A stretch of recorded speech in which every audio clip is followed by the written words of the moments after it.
జగద్గురుమయమైన ఈ సభా సదస్సుకి శవనీయ నమస్సులు సమర్పణ చేసుకుంటూ జగద్గురువులు ఆదిశంకర భగవత్పాలు వారు మనకు ప్రసాదించినటువంటి స్తోత్ర సాహిత్యంలో ఒక దివ్యమైన స్తోత్రాన్ని నిన్న ప్రారంభం చేసుకున్నాం. శివ సౌందర్య వర్ణన ఇందులో ఉన్నటువంటి అంశం.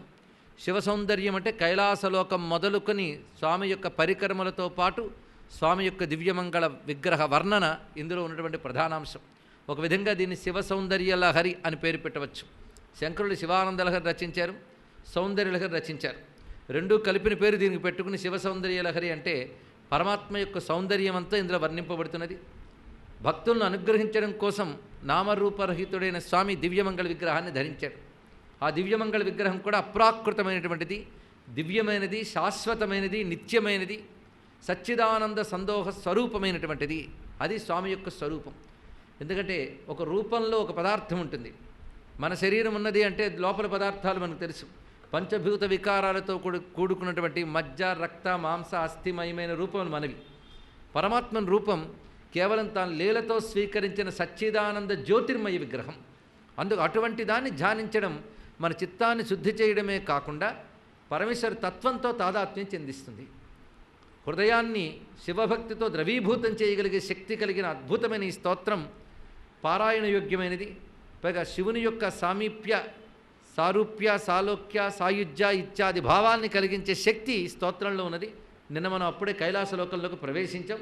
కైలాసం యొక్క వైభవాన్ని మొదటి శ్లోకంలో తెలుసుకుని ఆ తర్వాత పినాకం యొక్క గొప్పతనం రెండవ శ్లోకంలో, మూడవ శ్లోకంలో కుఠారం అంటే గండ్రగొడ్డలి, స్వామి చేతి గండ్రగొడ్డలి, ఆ తర్వాత త్రిశూలం, ఈ మూడు ఆయుధముల వర్ణన జరిగినది. వాటిని ఒక్కసారి చదువుకుని తర్వాత శ్లోకంలో ప్రవేశిద్దాం.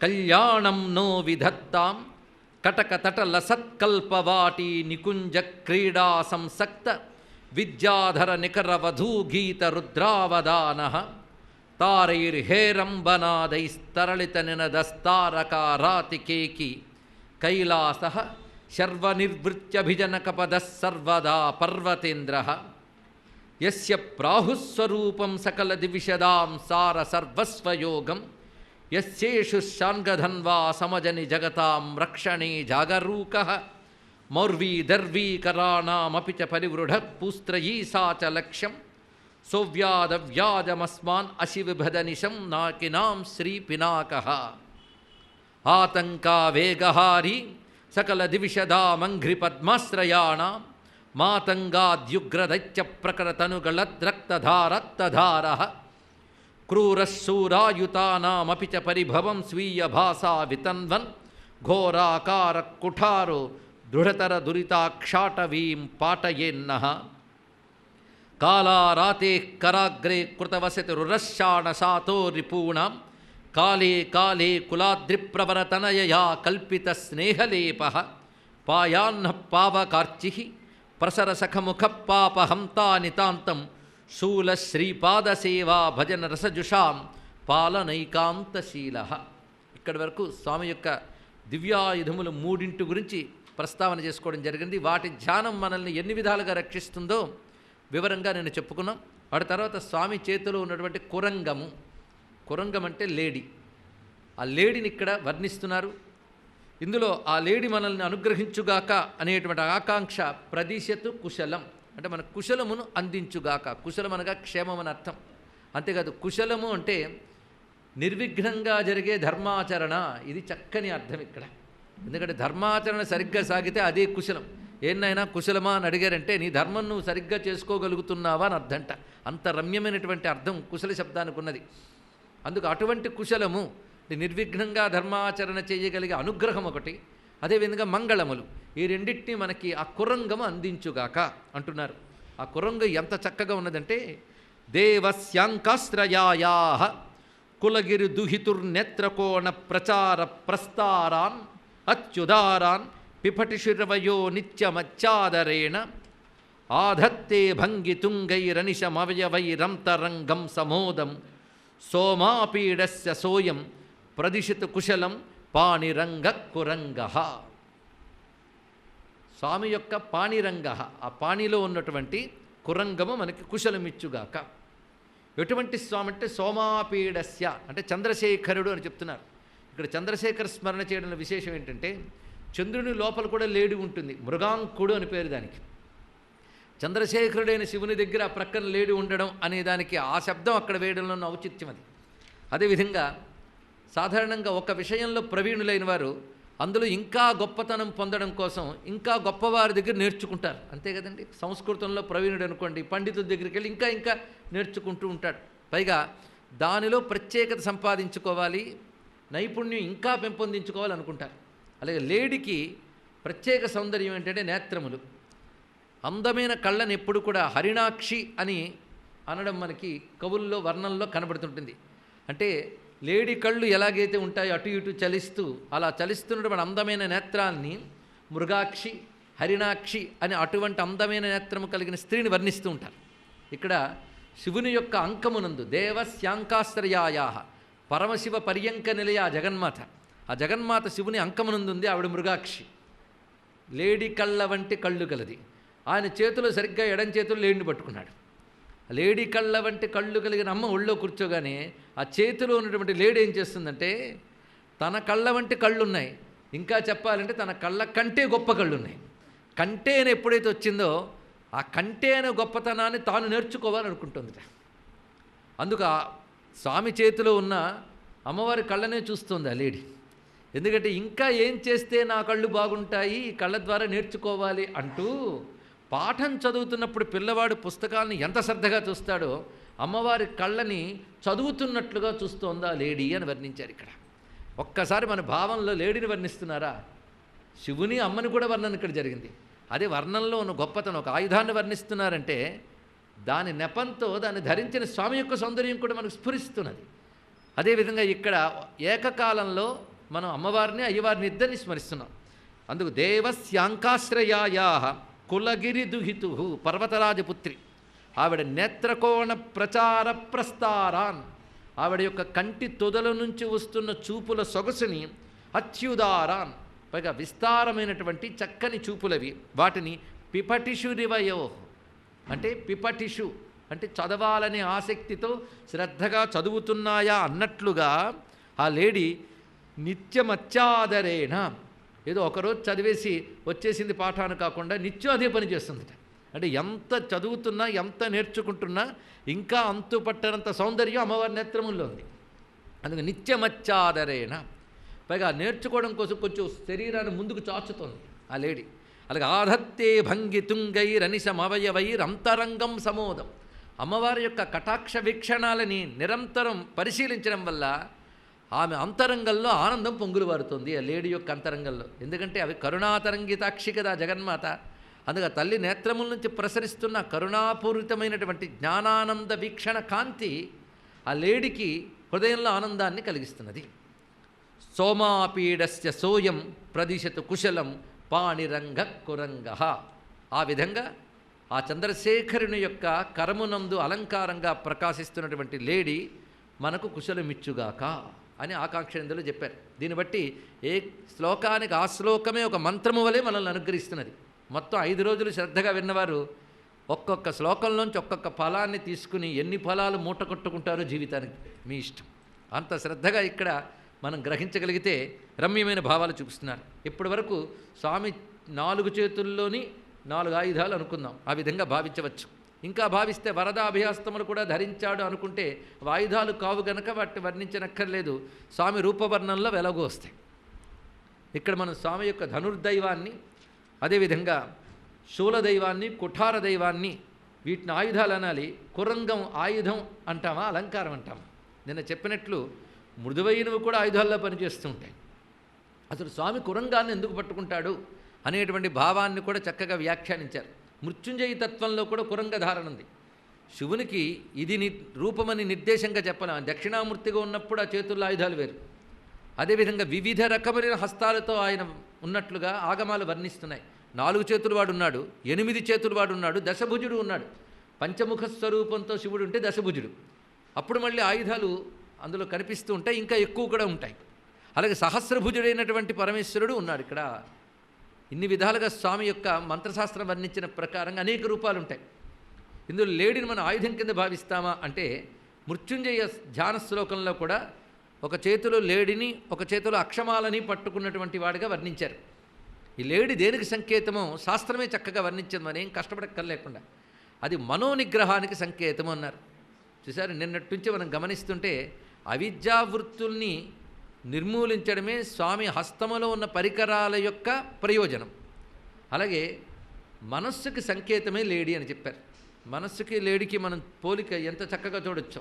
లేడుకుండేది చపలత్వం, ఒక దగ్గర స్థిరంగా ఉండదు, మనసుకు అదే లక్షణం. అదేవిధంగా ఆ చపలత్వంతో పరిగెడుతూ దేని ఆశతోనే వెళుతూ ఉంటుంది, దాని తిండి ఆశతో పరిగెడుతూ ఉంటే అది ఎంత ముంచుతుందంటే ప్రమాదం. ఎటు నుంచి ఏ పులి మీద పడుతుందో తెలియదు, ఏ వల పన్ని ఉన్నదో తెలియదు, పడి చిక్కుకుపోతుంది. అలా మనం ప్రపంచారణ్యంలో మాయవల్లో చిక్కుకుపోతూ ఇబ్బంది పడిపోతున్న పెద్ద లేడిలా ఉన్నది మనస్సు. అలాంటి మనస్సుని ఈశ్వర ధ్యానంతో మనం నిగ్రహించగలం, అంతేకాదు ఈశ్వరుడు అనుగ్రహంతో నిగ్రహించగలం. అది మనోనిగ్రహానికి సంకేతమే మనస్సుని నియంత్రించినట్లుగా పరమాత్మ లేడిని ధరించున్నాడు. అదేవిధంగా మృగీ ముద్ర అని ఒక ముద్ర మనం సాధారణంగా ఉపాసనలో పడుతూ ఉంటాం. ఇది మృగీ ముద్ర సాధారణంగా గురుపాదుకలు చెప్పేటప్పుడు మృగీ ముద్ర ధరిస్తారు. సహస్రార కమలం దగ్గర మృగీ ముద్రను పెట్టుకుని గురుపాదుక మంత్రాలు చెప్తారు. గురుపాదుకలు అంటే అమ్మ పాదాలే. అక్కడ మనం శివశక్తుల పాదాల దగ్గర మృగీ ముద్రతో పెట్టేమని అర్థం. మనస్సుని ఆ పాదాలకు అర్పణ చేసేమని భావంతో అక్కడ ధరిస్తూ ఉన్నాం. దానికి సంకేతం మృగీ ముద్రని ఈ విధంగా ధరిస్తారు ఇక్కడ. అంటే తర్జని, దాని తర్వాత కనిష్ఠిక, ఈ రెండింటిని కలవనివ్వకుండా మధ్య రెండు వేళ్ళని బొటన వేళ్ళని కలిపితే మృగీ ముద్ర అవుతున్నది. ఇక్కడ చూడ్డానికి కూడా లేడీ ఆకారంలో కనబడుతూ ఉంటుంది. ఇది మనస్సుకు సంకేతం. అందుకు పరమాత్మ ఆ మృగాన్ని పట్టుకున్నాడు అంటే మన ఆశ్రయించిన భక్తుడి యొక్క మనస్సును నిగ్రహిస్తున్నాడు. చిత్రం ఏంటంటే మనస్సు నిగ్రహిస్తే కానీ స్వామి రూపాన్ని చూడలేం. కానీ ఆయన అనుగ్రహం లేనిది నిగ్రహం లేదు, అదొక విశేషమైన అంశం. ఆయన అనుగ్రహించినది ఇంద్రియాలు ఒక దారికి రావు, ఇంద్రియాలు ఒక దారికి వస్తే కానీ ఆయన దర్శనం లేదు. ఇదేదో చాలా చిక్కే. అంటే మన ప్రయత్నం మనం చేస్తూ స్వామిని ఆశ్రయిస్తే ఆయన దానికి సహకరిస్తూ మన చేత నిగ్రహం అవన్నీ చేయించి అనుగ్రహింపజేస్తాడు. అందుకే యోగానికి ఆయన అనుగ్రహం కావాలి, యోగం సిద్ధించాక ఆయన దర్శనం లభిస్తున్నది. కనుక యోగ సాధనలోనే ఆయన అనుగ్రహం కావాలి, సిద్ధి దొరికితే కానీ ఆయన దర్శనం లేదు, లేదా ఆయన దర్శనం దొరికితేనే సిద్ధి. కనుక గమనంలోనూ గమ్యంలోనూ కూడా భగవంతుడు మనకు అవసరమే. అది యోగ మార్గంలో మనస్సును నిగ్రహించడం ఏదైతే ఉందో అది తన యొక్క ఆ దివ్యమైనటువంటి మృగహస్తంతో మనకు చూపిస్తున్నటువంటి అంశం ఇది. అంటే స్వామి యోగస్వరూపుడు, శివుడు మూర్తీభవించిన యోగ విద్య. యోగ విద్యలో ఉండేటువంటి జితేంద్రియత్వము మొదలైన లక్షణము, అవిద్యావృత్తులను నియంత్రించడం మొదలైన లక్షణము తన స్వరూపంలో చూపిస్తున్నాడు. అదేవిధంగా ధ్యానముద్రలో ఉన్నటువంటి స్వామి యొక్క మూర్తిని కూడా మనం సాధారణంగా శాస్త్రాల్లో వర్ణన చూస్తూ ఉంటాం. అరమోట్పు కన్నులతో పరమేశ్వరుడు తన యొక్క దృష్టిని నాసికాగ్రమనందు పెట్టి ఉన్నటువంటి మూర్తిని వర్ణించే శాస్త్రములు. ఆయన ఎవరినండి ధ్యానిస్తాడు, ఆయనకి యోగం ఏమిటి అంటే ధ్యానం ఎవరినో మరొక వస్తువుని ధ్యానించే ధ్యానం కాదు, స్వాత్మస్థితే ధ్యానం, తనయందు తాను నిలిచి ఉన్నటువంటి స్థితి. యోగం యొక్క స్వరూపాన్ని ఆయన చూపిస్తున్నాడు. అందుకే తపస్వరూపుడు, తప ఫలప్రదాత కూడా ఆయనే, తపస్సు యొక్క స్వరూపం ఆయనే, తపస్సుకు ఫలమిచ్చేవాడు కూడా ఆయనే. అందుకు తపస్వరూపుడైన పరమాత్మ యొక్క ఆయుధములన్నీ కూడాను మనకి యోగము యొక్క తత్వాన్ని చెప్తున్నాయి. ఇప్పటి వరకు చెప్పుకున్న కుఠారాధులు కూడా వాటిని తెలియజేసే ఈ మృగహస్తం కూడా దాన్ని తెలియజేస్తున్నది. అటువంటి అద్భుతమైన స్వరూపం స్వామి యొక్క మృగహస్తంలో మనకు కనిపిస్తున్నది. అటు తర్వాత స్వామిని కొలుచుకునేటువంటి అక్కడ కైలాసంలో ఉన్న అద్భుతమైన వ్యక్తి స్వరూపాన్ని మనం చూడబోతున్నాం. మొట్టమొదటిగా స్మరించవలసినటువంటి మహానుభావుడు శాశ్వత శాక్వరేంద్ర. శాక్వరేంద్రుడు అంటే వృషభరాజు అని అర్థం, వృషభేశ్వరుడు అంటే మన నందీశ్వరుడిని నమస్కరిస్తూ ఉన్నటువంటి వాడు. ఇప్పుడు పరికరాలు అయ్యాయి, ఇప్పుడు సచేతనమైన మహాస్వరూపం మనకు వృషభవాహనం ఇప్పుడు వర్ణింపబడుతున్నది. ఎందుకంటే ఆయన అనుగ్రహం లేనిది శివానుగ్రహం లేదు. మొట్టమొదటి ఆయన అనుజ్ఞ తీసుకుని శివారాధన చేయాలి కదా. అందుకే నందీశ్వర నమస్తుభ్యం అనుజ్ఞాందేహి అని మనం అడిగే కదా స్వామిని ఆరాధన చేస్తాం. అటువంటి వృషభేశ్వరుని ధ్యానం చాలా విశేషమైనటువంటి అంశం, దాన్ని చూపిస్తున్నారు ఇక్కడ. కంఠ ప్రాంతావసజ్జత్కనకమయ మహాఘంటికా ఘోర ఘోషై కంఠారావైరకుంఠైరపి భరిత జగచ్చక్రవాళంతరాళ చండ ప్రోద్దండ శృంగ కకుద కవళితోత్తుంగ కైలాస శృంగ కంఠే కాలస్య వాహ శమయతు శమలం శాశ్వత శాక్వరేంద్ర. శాశ్వతుడైన శాక్వరేంద్రుడు అంటే ఆయన స్వరూపం నిత్యం, కైలాసం నిత్యం, పరమేశ్వరుడు నిత్యం. ఆయన యొక్క ఆయుధ పరికరాలు కూడా నిత్యములైనవే. అది శాశ్వతుడైన శాక్వరేంద్రుడు ఆయన. ఎందుకంటే బ్రహ్మలోకం వరకు ఒక విధమైనటువంటి స్థితి ఉంటుంది, అవి కల్పాల్లో వాటితో మారుతూ ఉంటాయి.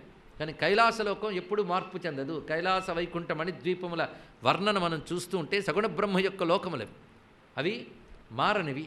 అందుకే అక్కడ ఉన్న వస్తువులు కూడా శాశ్వతములైనటువంటివి. సచ్చిదానంద స్వరూపమే కైలాసం కనుక సచ్చిదానంద లక్షణమే వివిధ రూపాలతో మనక్కడ గోచరిస్తున్నది. అది శాక్వరేంద్రుడు శాశ్వతుడు అన్నారు ఇక్కడ. అటువంటి వృషభేంద్రుడు ఆయన రమ్యమైనటువంటి గంగడోలు. ఆ స్వరూపాన్ని మనకి పద్మపురాణం చాలా గొప్పగా వర్ణిస్తుంది, నందీశ్వరుడు యొక్క స్వరూపాన్ని. క్షీరసాగర మథనం చేసిన తర్వాత వచ్చిన వెన్ననంతటినీ ఒక చోట ముద్దగా పెడితే ఎలా ఉంటుందో అలా ఉంటుంది నందీశ్వరుడు అన్నారు. ఈ వర్ణన చేయడంలో ఔచిత్యం ఏంటంటే, మామూలు మన కడవలో ఉన్నటువంటి మజ్జిగని చిలికితే వచ్చినటువంటి వెన్న కాదు, లేదా పెరుగు చిలికితే వచ్చే వెన్న కాదు, క్షీరసాగరం అని చెప్పడంలో ఉద్దేశం ఏంటంటే, విస్తారమైన క్షీరసాగరం వెన్న ఎలా ఉండుంటుంది, చాలా ఎక్కువ ఉంటుంది. అందుకు దానితో పోల్చారు. అంత తెల్లగా ఉన్నట్టు. అంత తెల్లని వాని యొక్క గంగడోలు ఎలా ఉంటుంది అంటే, క్షీరసాగరం తరంగాలు ఎలా ఉంటాయో అలా ఉంటుంది. అంత అందంగా ప్రకాశిస్తుంటుంది ఆ గంగడోలు. అలాంటి ఆ గంగడోలుకి ఒక గంటల మాల వేలాడవేస్తున్నది. అది సువర్ణ ఘంటికలు, అందమైనది. ఆయన అలంకారాలకి ఏం తక్కువ అండి. పైగా ఆ కొమ్ములకు కూడా బంగారపు తొడుగులు ఉన్నాయి. ఆ రెండు కొమ్ముల మధ్య ఒక అందమైన అలంకారం ఉన్నది, చూడామణి వలె. ఇక ఆయన మూపురు మనకు ఒక అలంకారం. స్వామివారు కూర్చోవడానికి ఆ వీపు మీద మూపుపై ఒక అత్యద్భుతమైనటువంటి మెత్తని తివాసి కూడా పరచబడి ఉన్నది. అలా ఉన్న నందీశ్వరుని మనం భావించాలి. ఆ తెల్లని నందీశ్వర స్వరూపం ఏమిటయ్యా అంటే, పురుషోహి భగవాన్ ధర్మ. ఒక్కొక్కటి ఒక్కొక్క స్వరూపం. ఈ స్వామికి 3 ధర్మములు ఉంటాయని శివపురాణం వర్ణిస్తుంది. నందీశ్వరుడికి 3 ధర్మములు ఉంటాయట. తపోధర్మ, ధ్యానధర్మ, జ్ఞానధర్మ అని 3 ధర్మములు ఉంటాయి. 3 ధర్మముల యొక్క స్వరూపము నందీశ్వరుడు. నందీశ్వర ధ్యానం వల్ల పరమాత్మని పొందగలిగే తపస్సు, ధ్యానము, జ్ఞానము 3 లభిస్తున్నాయి. అందుకు తపోధర్మ, ధ్యానధర్మ, జ్ఞానధర్మాలు అవలంబిస్తూ నిరంతరం శివునే చూస్తూ ఉంటాడు. మన ఆలయానికి వెళితే నందీశ్వరుని చూసి శివుణ్ణి చూస్తాం. అప్పుడు నందీశ్వరుడు ఎవరిని చూస్తుంటాడు? శివుణ్ణే. మీరు వెళ్ళి ఎన్ని లక్షలు తీసి ఉండిలో వేస్తున్నా ఎంత వేశారా అని తిరిగి చూడ్డు. ఆయన శివుడి వైపే చూస్తుంటాడు. ఎందువల్ల అంటే ధర్మము యొక్క లక్ష్యం పరమేశ్వరుడే. అది చెప్పడం ఇక్కడ. ధర్మానికి లక్ష్యం పరమేశ్వరుడే. ధర్మాచరణ చేసేటప్పుడు ప్రపంచాన్ని దృష్టిలో పెట్టుకు చేయడం కాదు, పరమేశ్వరుని దృష్టిలో పెట్టుకు చేయాలి. అందుకే ధర్మానికి లక్ష్యం పరమేశ్వరుడు కనుక ఇంత ధర్మం చేశాను, నన్ను ఎవరు గుర్తించరే అని బాధపడద్దు. ధర్మానికి లోకం యొక్క గుర్తింపు సమస్య ఉండకూడదు. పాపం అధర్మం లోకం గుర్తించకుండా చాలా జాగ్రత్తగా చేస్తూ ఉంటాం. ధర్మం మాత్రం లోకం గుర్తించాలని తాపత్రయపడతాం. కానీ ధర్మం లోకం గుర్తించడం కోసం చేయకూడదు, ఈశ్వరుడు అనుగ్రహం కోసం చేయాలి. ధర్మానికి లక్ష్యం పరమేశ్వర ప్రీత్యర్థం. అది తెలుసుకోవాలి ఇక్కడ. ధర్మం అనగా శాస్త్రము నీకు విధించిన సత్కర్మాచరణ. శాస్త్రము కూడదని చెప్పినటువంటి పనుల్ని చెయ్యకపోవడం కూడా ధర్మమే. వాటిని విడిచిపెట్టడం, వీటిని చేయడం కూడా దేనికి చేయాలి? పరమేశ్వర ప్రీత్యర్థం. అందుకే నందీశ్వరుడు శివునే చూడ్డంలో ఉద్దేశం ఏంటంటే, తపోధర్మ, జ్ఞానధర్మ, ధ్యానధర్మములని ఈశ్వరోద్దేశంగా చేస్తున్నాడు. ఈశ్వరుని చూస్తూ చేస్తున్నాడు. అందుకే ఆయనకి మరొక పేరు నంది. నంది అంటే ఎప్పుడు ఆనందంగా ఉండేవాడు అని అర్థం. ఎంత బాగున్నదో చూడండి. దీన్ని బట్టి ఎవడు ఎప్పుడు ఆనందంగా ఉంటాడంటే, ఎవడు తపస్సు, ధ్యానము, జ్ఞానము ఇవి తన ధర్మములుగా కలిగి ఉంటాడు, వాడు ఎప్పుడు ఆనందంగా ఉంటాడు. వాడికి లోకంలో కంప్లైంట్లు ఉండవు. నాకు ఏ సమస్యలు ఉన్నాయని తలంచుకు దుఃఖపడాల్సిన అవసరం వాడికి ఉండదు. ఎందుకంటే తన పని తాను చేసుకునే వాడికి దుఃఖాలు ఎక్కడుంటాయండి? మీరు పరిశీలించండి. ఏ పని లేని వాడికి దుఃఖాలు ఉంటాయి, స్వార్థం పెరిగిపోయిన వాడికి దుఃఖాలు ఉంటాయి. కానీ ఈశ్వర ప్రీతి కోసం శాస్త్రము చెప్పిన తపస్సు, జ్ఞానము, ధ్యానము మొదలైనవి పాటించేవాడు ఈశ్వరుని దృష్టిలో పాటించేటప్పుడు సచ్చిదానంద స్వరూపుని దృష్టిలో పెట్టుకుంటే వీడి లక్షణం ఆనందమే అవుతుంది. అందుకే నంది అంటే ఆనంద స్వరూప అని అర్థం. నందము అంటేనే సంతోషం, ఆ అనేది ఉపసర్గ. అందుకు నందము తన స్వరూపముగా కలిగిన వాడు నంది. అందుకు భగవాన్ నంది. ఈ మాట నంది మాట విష్ణు శాస్త్రంలో కూడా మనకు కనబడుతున్నది ఇక్కడ. అంటే నారాయణుడి నామంలోనూ నంది ఉన్నది. ఆ మాటకు వస్తే నారాయణుడు వృషభేశ్వరుడిగా వచ్చాడు అని ఒకనొక భావం మనకి కనబడుతుంది. ఈ శంకరులే శివానందరులలో బాణత్వం వృషభత్వమర్ధవపుషా భార్యాత్వం ఆర్యాపతే ఘోణిత్వం సఖిత మృదంగవహత అనే శ్లోకంలో చెప్తాడు. ఆ నారాయణుడికి బాణమయ్యాడు, వృషభమయ్యాడు. బాణత్వం వృషభత్వం, అర్ధవపుషా భార్య, నీకు సగభాగంగా భార్య అయ్యాడు అన్నారు. అంటే ఉమాదేవి కూడా లక్ష్మీ నారాయణ స్వరూపని. యా ఉమా సా స్వయం విష్ణు అనేటువంటి ఆగమశాస్త్ర సంబంధమైన అంశాన్ని అక్కడ భార్యాత్వం ఆర్యాపతే ఘోణిత్వం. ఘోణిత్వం అంటే వరాహం అయ్యాడు. అంటే శివలింగం యొక్క మూలాన్ని తెలుసుకోవడానికి వరాహం కూడా వహించాడు. అంతేకాదు సఖిత, నీకు స్నేహితుడయ్యాడు. ఇంకా నువ్వు నాట్యం చేస్తున్నప్పుడు మృదంగవహత, ఇన్ని రకాలుగా నిన్ను ఆ నారాయణుడు విడవకుండా కొలుచుకుంటున్నాడంటే నువ్వంటే ఆయనకి ఎంత ఇష్టమయ్యా అని వివరించారు శివానంద లహరిలో. ఇదే శంకర భగవత్పాల్ వారు. కనుక మనం వృషభాన్ని ధ్యానిస్తున్నామంటే విష్ణు స్వరూపుడు అని చెప్పాలి. ఎందుకంటే విష్ణువు ధర్మస్వరూపుడు కనుక, ధర్మమే విష్ణువు, విష్ణువే ధర్మము. అందుకు ధర్మస్వరూపుడే నారాయణుడే వృషభంగా గోచరిస్తున్నాడు. పైగా వృషభ శబ్దానికి వేదపరంగా అర్థం చెప్తే వర్షణశీలత్వాత్ ప్రకాశత్వాత్ వృషభ. వృషం అంటే వర్షణశీలం, వర్షించున్నది అని అర్థం. భా అంటే ప్రకాశించినది, వృషభం. దీనికి రమ్యమైన భావం. ఇది వేద శబ్దం కనుక దీనికి అర్థం మనం తెలుసుకునే ప్రయత్నం చేద్దాం. ధర్మం ఏం చేస్తుందంటే ఎవడు ధర్మాన్ని ఆచరిస్తున్నాడో వాడికి కావలసినవి వర్షిస్తుంది ధర్మం. మనం అనుకుంటాం సుఖాలు ఎలా వస్తాయంటే మన పనుల వల్ల అని, కాదు, మన ధర్మం వల్ల. ఎందుకంటే అధర్మంగా చేసిన సుఖాలు వస్తాయనుకోవడం భ్రాంతి మాత్రమే. ముందు వచ్చినట్టు కనబడితే తర్వాత ఏడిపిస్తాయి. కానీ ధర్మమే, ఒకప్పుడు నువ్వు చేసిన ధర్మమే ఇవాళ నీకు భోగ రూపంలో లభిస్తున్నది, అంటే కురుస్తున్నది. కనుక మన యొక్క అభీష్టములను కురిపింపజేసే లక్షణం ధర్మానికి ఉంది కనుక ధర్మానికి వృషమని పేరు. అదేవిధంగా ధర్మాచరణ చేసిన వాడికి జ్ఞానం అంటే ప్రకాశం. కానీ ధర్మం వల్లనే అభీష్ట సిద్ధి లభిస్తోంది కనుక వృషం. ధర్మాచరణ చేయడం వల్ల చిత్తశుద్ధి జ్ఞానము కలుగుతోంది కనుక భా ప్రకాశము, జ్ఞానాన్ని ఇస్తున్నది. కనుక దేనివల్ల అభీష్ట సిద్ధి జ్ఞానము లభిస్తోందో దానికి వృష భా అని శబ్దం చెప్పారు ఇక్కడ. ఆ రెండూ ఇవ్వగలిగే శక్తి దేనికున్నది? ధర్మానుకున్నది. కనుక అభీష్ట సిద్ధిని జ్ఞానాన్ని ప్రసాదించగలిగేటటువంటి వృషభ రూపం అనగా ధర్మరూపమే అక్కడ ఉన్నటువంటి స్వామి నందీశ్వరుడు. అటువంటి నందీశ్వరుని మనం ధ్యానిస్తున్నాం. అంటే భగవంతుని దగ్గర ఉన్నటువంటి వాహనాలకు కూడా ఎటువంటి తత్వం ఉంటుందో పరిశీలిద్దాం. అంటే ముందు నందీశ్వరుని పూజించి తర్వాత నన్ను చూడండి అని శివుడు చెప్పడం ఉద్దేశం ఏంటంటే ముందు ధర్మాన్ని ఆచరిస్తే కానీ నేను దొరకను అని చెప్పడం దానిలో ఉన్నటువంటి ఆంతర్యం. అదే నందిని చూసి ఆయన్ని చూడాలంటే ధర్మాన్ని ఆచరిస్తే కానీ దైవాన్ని దర్శించలేమనే భావం దానిలో ఉన్నది. అటువంటి మనం వృషభేశ్వరుని తలంచుకుంటే ఆయన అనుగ్రహం వల్ల మన తపస్సు, ధ్యానము, జ్ఞానము ఈ మూడు పదిలమవుతాయి. ఎందుకంటే ముందు తపస్సుగానే చేస్తే ధ్యానం బలపడుతుంది, ధ్యానం బలపడితే జ్ఞానం సిద్ధిస్తుంది. ఇది క్రమం అండి. ఇక్కడ తపస్సు అంటే ఏమిటి? తపస్వధర్మవర్తిత్వం. భారతంలో ధర్మరాజు నోట పలికించారు వ్యాసులు వారు. తపస్వధర్మవర్తిత్వం. తపస్సు అనగా తన ధర్మాన్ని తాను పాటించడమే, ఇది దీని అర్థం. అదేవిధంగా ఆ ధర్మాన్ని పాటించడానికి ఎన్ని కష్టాలు ఎదుర్కోవాల్సి వస్తుందండి. ఒక్క శాస్త్రధర్మం మనం పాటించాలి అంటే లోకంలో ఎన్నో ఎదుర్కోవలసి వస్తుంది. వాటిని ఎదుర్కొని పాటించడమే తపస్సు. అన్నీ అనుకూలిస్తే ఎవడైనా చేస్తాడు. ప్రతికూలం అయినప్పుడు కూడా నియమాన్ని పాటించడమే తపస్సు అనిపించుకుంటుంది. ఉదాహరణకి నేను ఒక నియమంలో ఉన్నాను, ఎక్కడ పెడితే అక్కడ తినను అనుకున్నాం. అలా అనుకుని బయలుదేరితే మనంతట మనం చేసుకునే అవకాశం లేకుండా ఆకర్షించడానికి కావలసిన తిండి వీధికి 10 కనబడతాయి మనకి, శాలలు, భోజనశాలలు. అలాంటి నోరు కట్టుకోవడం ఎంత కష్టమండి. కానీ అలాంటప్పుడు కూడా నియంత్రించుకున్నాము అంటే తపస్సు అంతకంటే ఏమున్నది ఇక్కడ. ఉదాహరణగా చెప్పుకున్నాం. అలా మనదైన స్వధర్మాన్ని మనం పాటించడం ఏదైతే ఉందో తపస్సు. ఆ తపస్సు ముందు నీకు సిద్ధిస్తే ధ్యానం అప్పుడు సిద్ధిస్తుంది. ధర్మం లేని వాడికి ధ్యానం సిద్ధించదు, గుర్తుపెట్టుకోండి. అన్ని అధర్మాలు అక్రమాలు చేసి మెడిటేషన్ క్లాసులకు వెళ్తున్నానంటే వీడి దగ్గర నుంచి డబ్బు తీసుకోవడానికి వాడు ప్లాన్ వేసాడు క్లాసుల రూపంలో, కానీ ఏం ప్రయోజనం లేదు తెలుసుకోండి ఇక్కడ. ఎందుకంటే ధర్మం లేని వాడికి యోగం లేదు. అందుకే యోగశాస్త్రం ఇచ్చిన పతంజలి కూడా యమనియమాల రూపంలో ధర్మాన్ని బోధించాడు ఆయన ఇక్కడ. అందుకే తపస్వాధ్యాయ ఈశ్వర ప్రణిధానత్వాత్ అనే సూత్రం మనకు కనబడుతుంది ఇక్కడ. అదే తపస్వాధ్యాయ నిరతం అంటూ వాల్మీకి కూడా ప్రారంభం చేశాడు. అందుకే తపోధర్మం అంత ప్రధానం. దానివల్ల నీకు ధ్యానం కుదురుతుంది. ఆ ధ్యానం కుదిరితే జ్ఞానం అనుభవానికి వస్తుంది. కనుక తపోధర్మ, ధ్యానధర్మ, జ్ఞానధర్మములు కలిగిన వాడు వృషభేశ్వరుడైన ధర్మదేవత. అయితే ధర్మం వేద రూపంలో మనకు లభిస్తుంది. వేదోఖిల ధర్మం, వేదోఖిల ధర్మమూలం. అంటే వేదం వల్లే ధర్మం తెలుస్తుంది. లేదండి పురాణాల్లో ఉంది కదండి, ధర్మశాస్త్రాల్లో ఉంది కదండి, యోగశాస్త్రంలో ఉంది కదండి అంటే వేదము నుంచి అవన్నీ వచ్చినవే. వేద మూలములైనవి అవన్నీ కూడా. ఇతిహాస స్మృతులు అవన్నీ కూడా వేదములో ఉన్న ధర్మాన్ని మనకు చెప్తున్నాయి. కనుక ధర్మం అంటే వేదమే. అప్పుడు వేదాలు ఎన్ని? 4 ప్రధానంగా. ఋగ్యజుస్సామధర్వణములు.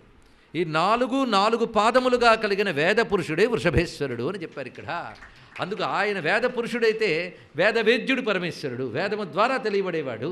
అందుకే వేదము వృషభేశ్వరుడే, వేదవేద్యుడు శివుడే కనబడుతున్నాడు కనుక వేదము ప్రధానంగా శుద్ధ సత్వగుణంతో కూడినది. అంతేగాని రజోగుణ తమోగుణాది వికారములు లేవు దానికి. అది శుద్ధ సత్వగుణంతో కూడినదై సత్వస్వరూపమైన ధర్మజ్ఞానాలు మనకిస్తూ, ఎందుకంటే సత్వాత్ సంజాయితే జ్ఞానం గనక శుద్ధ సత్వస్వరూపమైన ఆ ధర్మము మనకి జ్ఞానము ఆనందము ఇవి ఇవ్వడానికి దోహదపడుతూ ఉన్నది ఇక్కడ. అందుకే శుద్ధసత్వం యొక్క రంగు ఏమిటి? తెలుపు. అందుకు వృషభం తెల్లగా ఉంటుందని వర్ణించడంలో ఆంతర్యం ఇది. అటువంటి భవ్యమైన వృషభాన్ని మనం ఇప్పుడు భావించాం. ఒక్క వృషభం గురించి శాస్త్ర సమ్మతమైన వ్యాఖ్య చేసుకుంటే ఆ స్వరూపం మనకు అవగతమైంది కదా. దీన్ని బట్టి మనకు సూచన లభించింది. ఇకపై తపో ధ్యాన జ్ఞాన ధర్మముల్ని మనం స్వీకరిస్తే పరమేశ్వరుని అనుగ్రహం లభిస్తుంది. అది మనలో బలపడ్డానికి సహకరించేది వృషభేశ్వర ధ్యానం. అందుకు ముందు నందీశ్వరుని ధ్యానించుకుందాం. ఆ నంది యొక్క అందాన్ని ఎంత చక్కగా చెప్తున్నారంటే, ఆ గంగడోలు వలె ఉన్న గంగడోలు పాల సముద్రపు తరగల వలె ఉంది కదా, దాని నుంచి కట్టి ఉన్నది ఘంటికా మాల. కంఠ ప్రాంతావసజ్జత్ కనకమయ మహాఘంటిక, అవన్నీ కూడా బంగారు ఘంటికలు. ఆ బంగారు గంటలు చక్కగా అలంకరించబడి ఉన్నాయి. వాటి మధ్యలో నాళములు ఉన్నాయి. ఆ గంగడోలుతో అటు ఇటు కదులుతూ ఉంటే అవి మోగుతున్నాయి. ఆ నాదములతో పాటు గంభీరమైన నాదములు వినబడుతున్నాయట. అవి ఎంత ఘంటానాదములైనా బహు అధిక సంఖ్యలో ఉండడం వల్ల అవన్నీ కలిసి మోగుతుంటే ఒక రమ్యమైన కలకల నాదం అక్కడ ఉన్నటువంటి కైలాసలోకంలో ఉన్నటువంటి దిక్కులంతటా ప్రతిధ్వనిస్తూ ఉన్నది అక్కడ.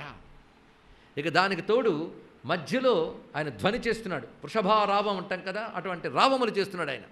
ఆ వృషభము యొక్క రంకెలు ఉన్నాయే, ఆ రంకెలు ఆ నాదముల కంటే ఎక్కువగా ఉన్నాయి. ఒకవైపు ఘంటానాదాలతో, మరొక వైపు రంకెల సవ్వడులతో దిక్కులు ప్రతిధ్వనించేలా ఉన్నాయి. ఆయన నుంచి వెలువడుతున్న నాదముల యొక్క స్వరూపాన్ని చెప్పారు. కంఠారావైరకుంఠైరపి భరిత జగచ్చక్రవాళాంతరాల. ఆ కంఠారావములు అకుంఠములు అంటే ఎక్కడ లోటు తగ్గుట అనే లేదుట, అంత ధ్వనిస్తున్నది. వృషభోరో రవీతి అని వేదం చెప్తోంది కదా, అదే ధ్వని. ఎందుకంటే వేదాన్ని ప్రణవాన్ని శబ్దబ్రహ్మాన్ని వృషభంతో పోల్చారు. అందుకే మన వేదమే వృషభం అని చెప్పడం ఇదే అర్థం. శబ్దబ్రహ్మ స్వరూపం అది, ప్రణవస్వరూపం అది, ఇన్ని రకాలుగా భావించుకోవచ్చు. అందుకే వృషభముని ముందు నాదముతో చెప్పడంలో ఉద్దేశం ఏమిటి? రూపవర్ణన కంటే శబ్దవర్ణన చేయడంలో ఉద్దేశం ఏంటంటే శబ్దబ్రహ్మ స్వరూపమని చెప్పడం కోసం మనకి ఇంత విశేషమైన అంశం చెప్పారు. శబ్దబ్రహ్మణ్ నిష్ణాత పరబ్రహ్మాది గచ్చతి, అది చెప్తున్నారు. శబ్దబ్రహ్మణ్ నిష్ణాత, శబ్దబ్రహ్మ అంటే వేదమే. మనం ఉపనిషత్తుల ద్వారా పరబ్రహ్మను చెప్పుకున్నామన్నా ఉపనిషత్ శబ్దమే కదా. శబ్దం ద్వారా నిశ్శబ్దాన్ని మనం తెలుసుకోవాలి. ఇక్కడ కాబట్టి నిశ్శబ్దాన్ని తెలియజేసి శబ్దమే మనం పట్టుకోవాలి. శబ్దాల నుంచి శబ్దాల వైపు పరిగెత్తించేటువంటి శబ్దాలు మనకొద్దు. కానీ నిశ్శబ్దం వైపు తీసుకెళ్ళగే శబ్దమే శబ్దబ్రహ్మ, అదే వేదము. అటువంటి వేదస్వరూపం కనుక కేవలం రావములు ధ్వనులు ఇక్కడ చెప్పడంలో ఉద్దేశం శబ్దబ్రహ్మతత్వం అని చెప్పడం కోసమే అటువంటి నాదాల వర్ణన చేశారు. పైగా చండ ప్రోద్దండ శృంగ, పైగా కొనదేలినటువంటి పెద్ద పెద్ద కొమ్ములు అందంగా ఉన్నాయి అటు ఇటు కూడా. ఇక్కడ ఒక మాట చెప్తారు అప్పయ్య దీక్షితుల వారు. ఈ రెండు ఎలా ఉన్నాయంటే మోక్ష నగరానికి ద్వారంలో అటు ఇటు ఉన్న స్తంభముల వలె ఉన్నాయని వర్ణిస్తున్నాడు ఇక్కడ. అందుకే శృంగముల ద్వారా పరమాత్మను చూడమని చెప్తారు కదా. మరి అటువంటిప్పుడు పరమాత్మ అంటే మోక్షస్వరూపుడే కదా. ఆయన చూడ్డానికి రెండు కొమ్ముల మధ్య నుంచి చూస్తున్నప్పుడు మోక్షస్వరూపుడే శివునికి అటు ఇటు ఒక ముఖద్వారానికి ఉంచినటువంటి రెండు స్తంభాల వలె కనబడుతున్నాయని వర్ణించారు ఇక్కడ. అటువంటి రెండు అందమైనటువంటి కొమ్ములు, అవి కూడా బంగారం అలంకరింపబడి ఆ తొడుగుతో ప్రకాశిస్తున్నది. కకుద కబళితోత్తుంగ కైలాస శృంగ, అత్యద్భుతమైనటువంటి మూపురుము దానికున్నది. అంటే ఎత్తుగా ఉన్నటువంటి వీపు భాగం ఎత్తుగా ఉంది అక్కడ. అది ఎలా ఉన్నదంటే కైలాస పర్వత శిఖరాన్ని మించి ఉందిట. కైలాస పర్వత శిఖరం ఎలా ఉంటుంది? తెల్లగా ఉంటుంది. ఆ తెల్లని కైలాస పర్వతంలో ఎన్నో శిఖరాలు ఉంటాయి. అలాంటి ఒక ఉన్నతమైన శిఖరం ఉంది. ఆ శిఖరం కంటే గొప్పగా ఉందిట. అంటే ఈ పర్వతంలా ఉన్నది ఆ వృషభమైతే, పర్వత శిఖరంలా ఉన్నది ఆ మూపురము. చూస్తుంటే కైలాస శిఖరం కంటే గొప్పగా కనబడుతోందా అన్నట్లుగా భాషిస్తున్న మూపురంతో ఉన్నటువంటి వాడు. కకుద కబళితోత్తుంగ కైలాస శృంగ. అటువంటి ఆ తెల్లని వృషభం కంఠే కాలస్య వాహ, నీలకంఠుని యొక్క వాహనము అన్నారు. ఈ మాట కూడా చాలా అందం. తెల్లని వృషభంపై తెల్లని శివుడు కూర్చుంటాడు. ఆ తెల్లని శివుని కంఠం నల్లగా ఉంటుంది. అంత తెల్లని శివుని యొక్క రూపంలో నల్లని కంఠం, ఆ నీలకంఠం ఆయన యొక్క కృపని చాటేటువంటి ఒక చిహ్నం. అటువంటి నీలకంఠుని యొక్క వాహనము శమయతు శమలం, మన మనోమాలిన్యాలను తొలగించుగాక. ఎందుకంటే ధర్మం చిత్తశుద్ధికి హేతువు గనక ధర్మరూపమైన వృషభము మన చిత్తాన్ని శుద్ధము చేయుగాక అని భావన చేయడం ఎంత రమ్యమైన అద్భుతమైన విషయమో చూడండి ఇక్కడ. దీన్ని బట్టి ఉట్టికగరణమ్మ స్వర్గానికి వెళ్తుందా అన్నట్లుగా హఠాత్తుగా మేము వేదాంత జ్ఞానంలోకి వెళ్ళిపోతామనడానికి లేదు. స్వధర్మ పాలన, సాధన, ధ్యానము ఇవన్నీ కుదిరితేనే ఈశ్వరానుగ్రహం వల్ల జ్ఞానం లభిస్తుంది కనుక అటువంటి ధర్మస్వరూపమే వృషభంగా మనకు కనబడుతున్నది. అటువంటి వృషభానికి నమస్కారం చేసుకున్నాం. ఇప్పుడు దగ్గరైపోతున్నామండి ఆయనకి. ఆయుధాలే మనకి చాలా సహకరించేశాయి నిన్న. ఇవాళ వృషభేశ్వరుడు కనుక ఆయన్ని మంచి చేసుకుంటే చాలు. ఎందుకంటే అక్కడ ఉన్నవాళ్ళు మన వాళ్ళు అయితే తొందరగా మనకు లోపలికి ఎంట్రీ దొరుకుతుంది. ఇక్కడ ఎప్పుడైతే వృషభేశ్వరుడు అనుగ్రహం లభించిందో ఇప్పుడు మనకి ఆయనకి అతి దగ్గర వాడు ఒకడు దొరుకుతున్నాడు. వాడికి నమస్కారం చేసుకుందాం. నిర్యద్దానంబుధారా పరిమళ తరళీభూత రోలంబపాలీ ఝంకార శంకరాద్రే శిఖరశతదరిపూరయన్ భూరి ఘోషై శార్వసౌవర్ణ శైల ప్రతిమ పృథువపు సర్వ విఘ్నాపహర్త శర్వాణ్యా పూర్వసూను సభవతు భవతాం స్వస్తిదో హస్తివక్త్ర. మహాగణపతి వచ్చాడు. ఇప్పుడు వినాయక స్వామి, విఘ్నేశ్వర స్వామి ఇప్పుడు మనకి ప్రత్యక్షమవుతున్నాడు. ఆయన కానీ లభిస్తే సర్వ విఘ్నాలు తొలగిస్తాడు. ముఖ్యంగా సాధకుడి యొక్క దృష్టిలో విఘ్నము అనగా రెండే, బహిర్ముఖత్వమే విఘ్నము. ఇది ఒక్కటి తెలుసుకుంటే చాలు. ఈ లోతు ఇంటికి వెళ్ళేనా ఆలోచించాలండి. పైపైన వినేసే వాళ్ళ గురించి పెద్ద బాధ లేదు. కానీ బహిర్ముఖత్వం విఘ్నం, అవునా కదా? మరి సాధనకు కూర్చుంటారు, అమ్మవారిన ఈ వారిన ధ్యానం చేద్దాన్ని, వెంటనే లౌకికంగా ఎప్పుడో జరిగిన విషయం గుర్తుకొస్తుంది, లాగేసింది. ఏది లాగింది? బహిర్జగత్తుకు సంబంధించిన అంశమే లాగింది కదా. కనుక బహిర్ముఖ సుదుర్లభ. ఆ బహిర్ముఖత్వం వదలట్లేదే. ఎంత వదిలించుకోవాలని ప్రయత్నిస్తున్నా అంటే, ఓ నువ్వు అలా ప్రయత్నించి ఈయన పాదాలు పట్టుకో, బహిర్ముఖత్వం తొలగిస్తాడు. మనం అనుకుంటాం విఘ్నం అంటే ఏ పని మొదలెట్టినా వచ్చే విఘ్నమని. కానీ యోగ సాధనలో దీని అర్థం వేరు. చూసారా, భౌతిక సాధకుడికి ఒక అర్థం, యోగ సాధకుడికి మరొక అర్థం. అలాగే వేదాంత సాధకుడికి ఇంకో అర్థం ఉన్నది. జ్ఞాన ప్రతిబంధకాని విఘ్నాని అన్నాడు ఇక్కడ. జ్ఞానం పొందకుండా అడ్డుకున్న అవిద్యావృత్తులన్నీ విఘ్నములే. ఆ విఘ్నములు తొలగించేవాడు విఘ్నపతి. మీరు ఈ భావంతో గణపతిని ఆరాధన చేస్తే అది చేస్తారు. లేదా ఇందాక చెప్పినట్లు బహిర్ముఖత్వం తొలగించడం, అది కూడా జ్ఞాన ప్రతిబంధకమే. ఇంకా చెప్పాలన్నది యోగము, అదే వేదాంతం. కనుక ఆ భావంతో మనం గణపతిని ఎన్నిమాలు నమస్కారం చేసామండి. ఇవాళ పూజ చేస్తున్నాం కనుక దాని విఘ్నాలు తొలగించి పసుపు మొత్తం మీద పూజ చేసి పక్కన పడేస్తాం. ఆయన అర్థం చేసుకోవట్లేదే. ఆయన శివపార్వతులు తనయుడు అంటే వాళ్ళిద్దరి యొక్క ఏకస్వరూపుడు తప్ప ఏదో మామూలు దేవుడు కాడు. అదే శివపార్వతుల ఏకస్వరూపం అంటే పరబ్రహ్మముగా ఉపాసించదగినవాడు గణపతి. అది గణపతి అనగానే సామాన్యమైన అర్థం తీసుకోరాదు. చాలామందికి వినాయకుడు అంటే వినాయక చవితికి పూజించేవాడు అనుకుంటాం. కానీ ఇక్కడ మనం గమనించవలసినది ఆయన శర్వాణ్యా పూర్వసూను శార్వ, రెండు మాటలు వేశారు ఇక్కడ. శర్వుడు అంటే శివుడు, శర్వాణి అంటే అమ్మవారు. ఇద్దరు ఒకే పదం వేశారు చూడండి. శర్వుడు శర్వాణి అంటే వారిద్దరి యొక్క అభిన్న భావాన్ని ప్రకటించడం. ఇద్దరి అభిన్న భావం యొక్క రూపం గణపతి. శార్వ అంటే శర్వ సంబంధి అని అర్థం, అంటే శర్వునికి చెందినవాడు అని అర్థం ఇక్కడ. అంటే శర్వతేజమే ఈయన అని చెప్పడం ఇక్కడ. శర్వాణ్యా పూర్వసూను, శర్వాణి యొక్క మొదటి కొడుకు. పూర్వసూను అంటే మొదటి కొడుకు లేదా పెద్ద కొడుకు. శర్వాణి యొక్క పెద్ద కొడుకు శర్వునికి మారు రూపుడు. అంటే శర్వుని తేజస్సే ఆయన. అది శంభు తేజోభూ అని ఆయన యొక్క సహస్రనామాల్లో కూడా మనం చూస్తూ ఉంటాం. అందుకు శార్వ అంటే సాక్షాత్ శర్వుని యొక్క తేజస్వరూపుడైనటువంటి వాడు. శర్వాణ్యా పూర్వసూను అయినటువంటి గణపతి ఎలా ఉన్నాడంటే సౌవర్ణశైల ప్రతిమ పృథువపు. అక్కడ భావం ఎలా ఉందో పదం అలా పడింది. ఎంత గట్టి పదం వేసాడండి. పుష్టిగా ఉన్నాడు స్వామి. పృథు అంటే చాలా విస్తరించినటువంటి బలమైన రూపం కలిగిన వాడు. తుందిలం మహః, తుందిలం అంటే బలుపైన, మహః అంటే తేజస్సు. ఆ బలుపు కలిగిన మహా తేజస్సుతో ఉన్నాడు స్వామివారు. పుష్టిగా ఉంటాడు గణపతి.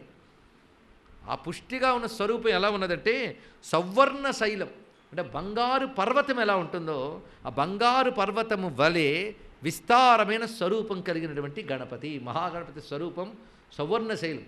ఎందుకంటే అమ్మవారి యొక్క కాంతి హిరణ్యవర్ణం కదా ఆవిడ. హిరణ్యవర్ణమే సౌవర్ణం.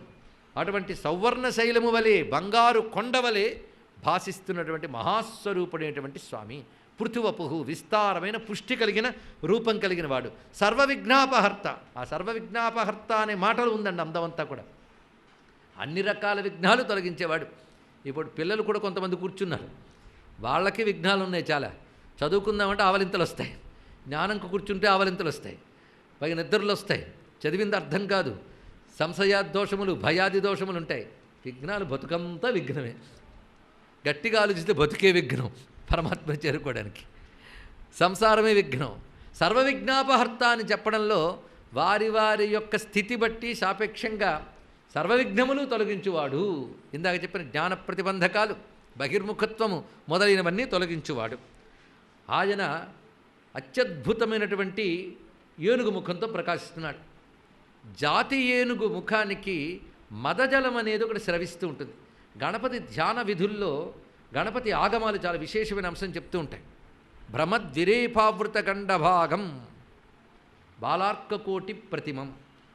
ఉదయిస్తున్న బాలసూర్యులు కోటి మంది ఒక దగ్గరుంటే ఎలా ఉంటుందో అలా ఉన్నట్టు ఆయన. పైగా భ్రమద్విరేపావృత గండభాగం. ఇప్పుడు ఆ మదజలంలో ఒకానొక అమృత లక్షణం ఉంటుంది.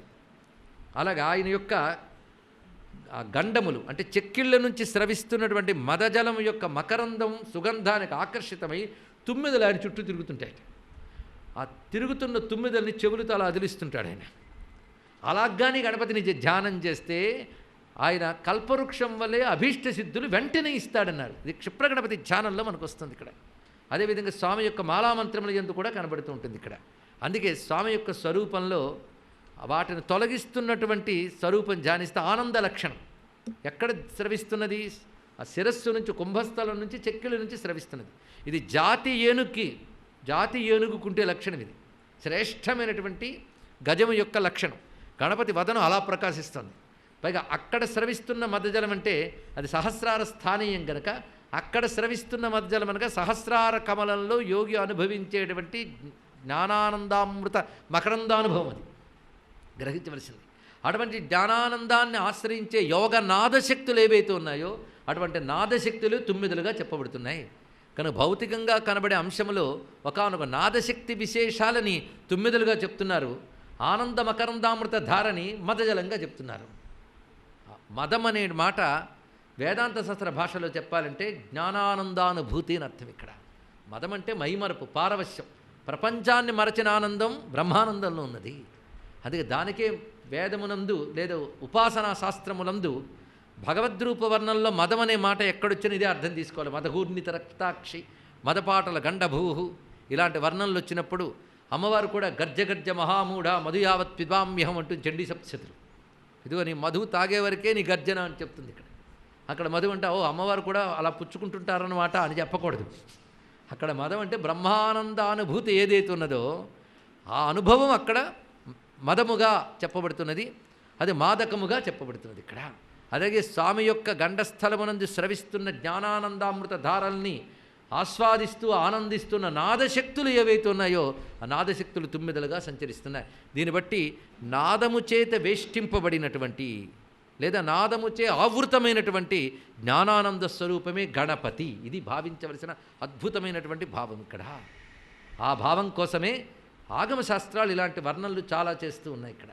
ఆ ఆగమశాస్త్ర వర్ణనను తీసుకున్నారు శంకర భగవత్పాల్ వారు. ఎందుకంటే షణ్మతాలలోనూ కూడాను వాడి పారము తెలిసిన మహానుభావుడు కనుక ఒకే బ్రహ్మము 6 రూపములతో ఉపాసింపబడుతోందని ప్రతిపాదించిన వాడు గనక గణపతి వర్ణన వచ్చేటప్పుడు అటువంటి భావాన్ని తీసుకున్నాడు.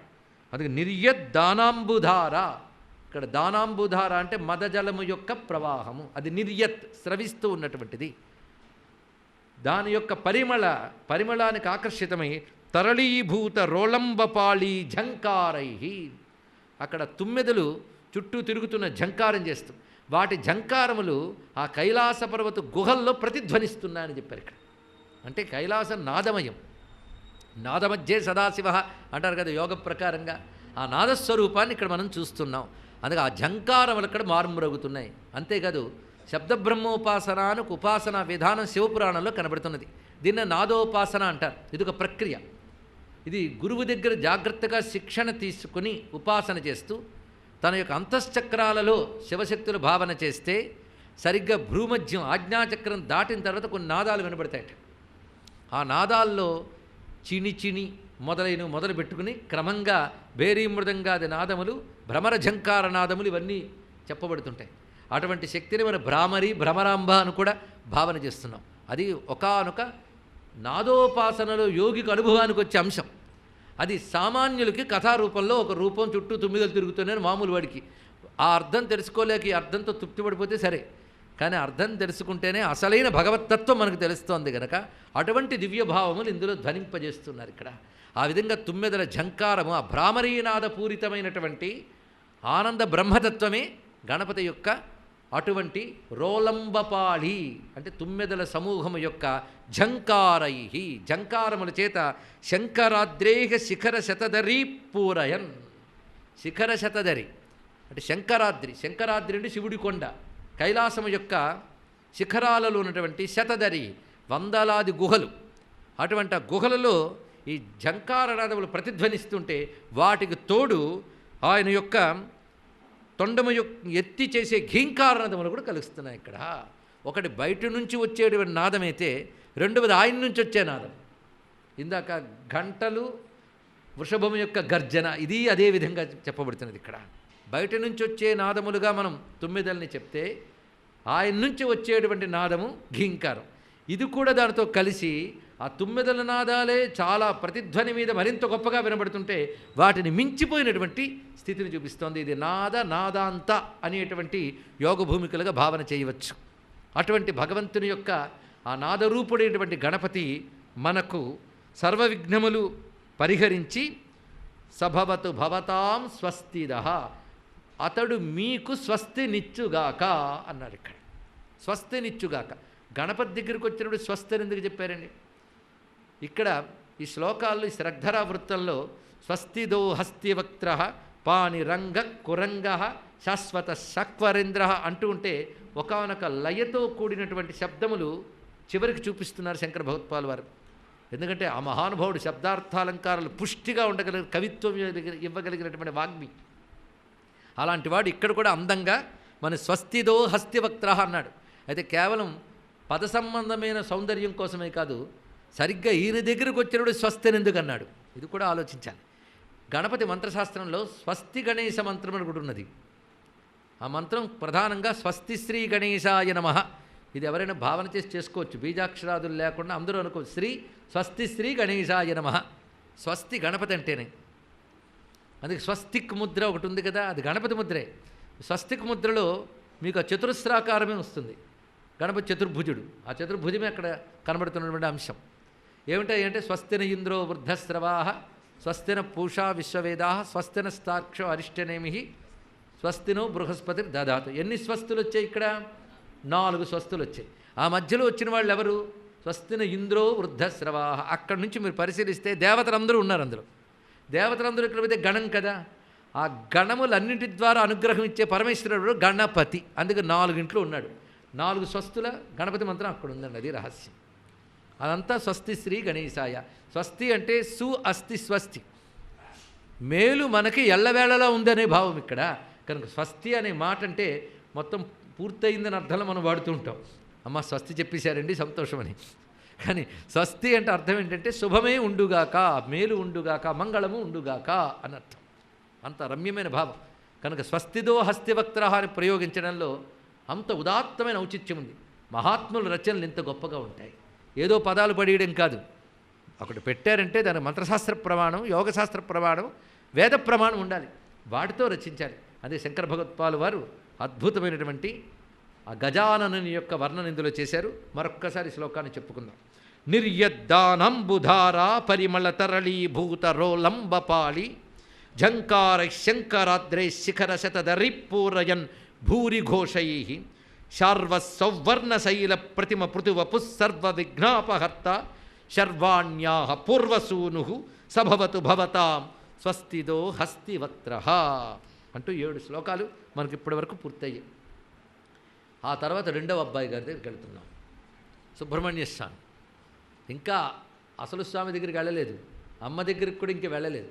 కానీ మొదటి నుంచి వాళ్ళిద్దరు గుర్తొస్తూనే ఉన్నారు. చూడండి, అది గొప్ప విషయం ఇక్కడ. వాళ్ళని చూపించకుండానే వాళ్ళని చూపించడం ఇప్పటి వరకు జరుగుతుంది. ప్రతి చోట శివస్మరణ శివాస్మరణ రెండూ జరుగుతున్నాయి కదా. అందుకు శివశక్తులను మనకు స్ఫురింపజేస్తూ ధ్వనింపజేస్తూ మిగిలిన వాళ్ళని చూపిస్తున్నారు. అంటే వీళ్ళందరి యొక్క లక్ష్యం ఆయన స్ఫురించడమే మనకి ఇక్కడ. సరిగ్గా మనకి మహాలింగార్చన చేసినప్పుడు ఆ పరివార దేవతల ముందు ఆరాధన చేస్తారు. ఒక పరివార దేవతను ఆరాధన చేసిన వెంటనే ఈ దేవతారాధన వలన మహాత్రిపుర సుందరి సమేతుడైన మహాలింగేశ్వరుడైన శివుడు సంతోషించుగాక అన్నాం. చూసారా, దీని లక్ష్యం అది.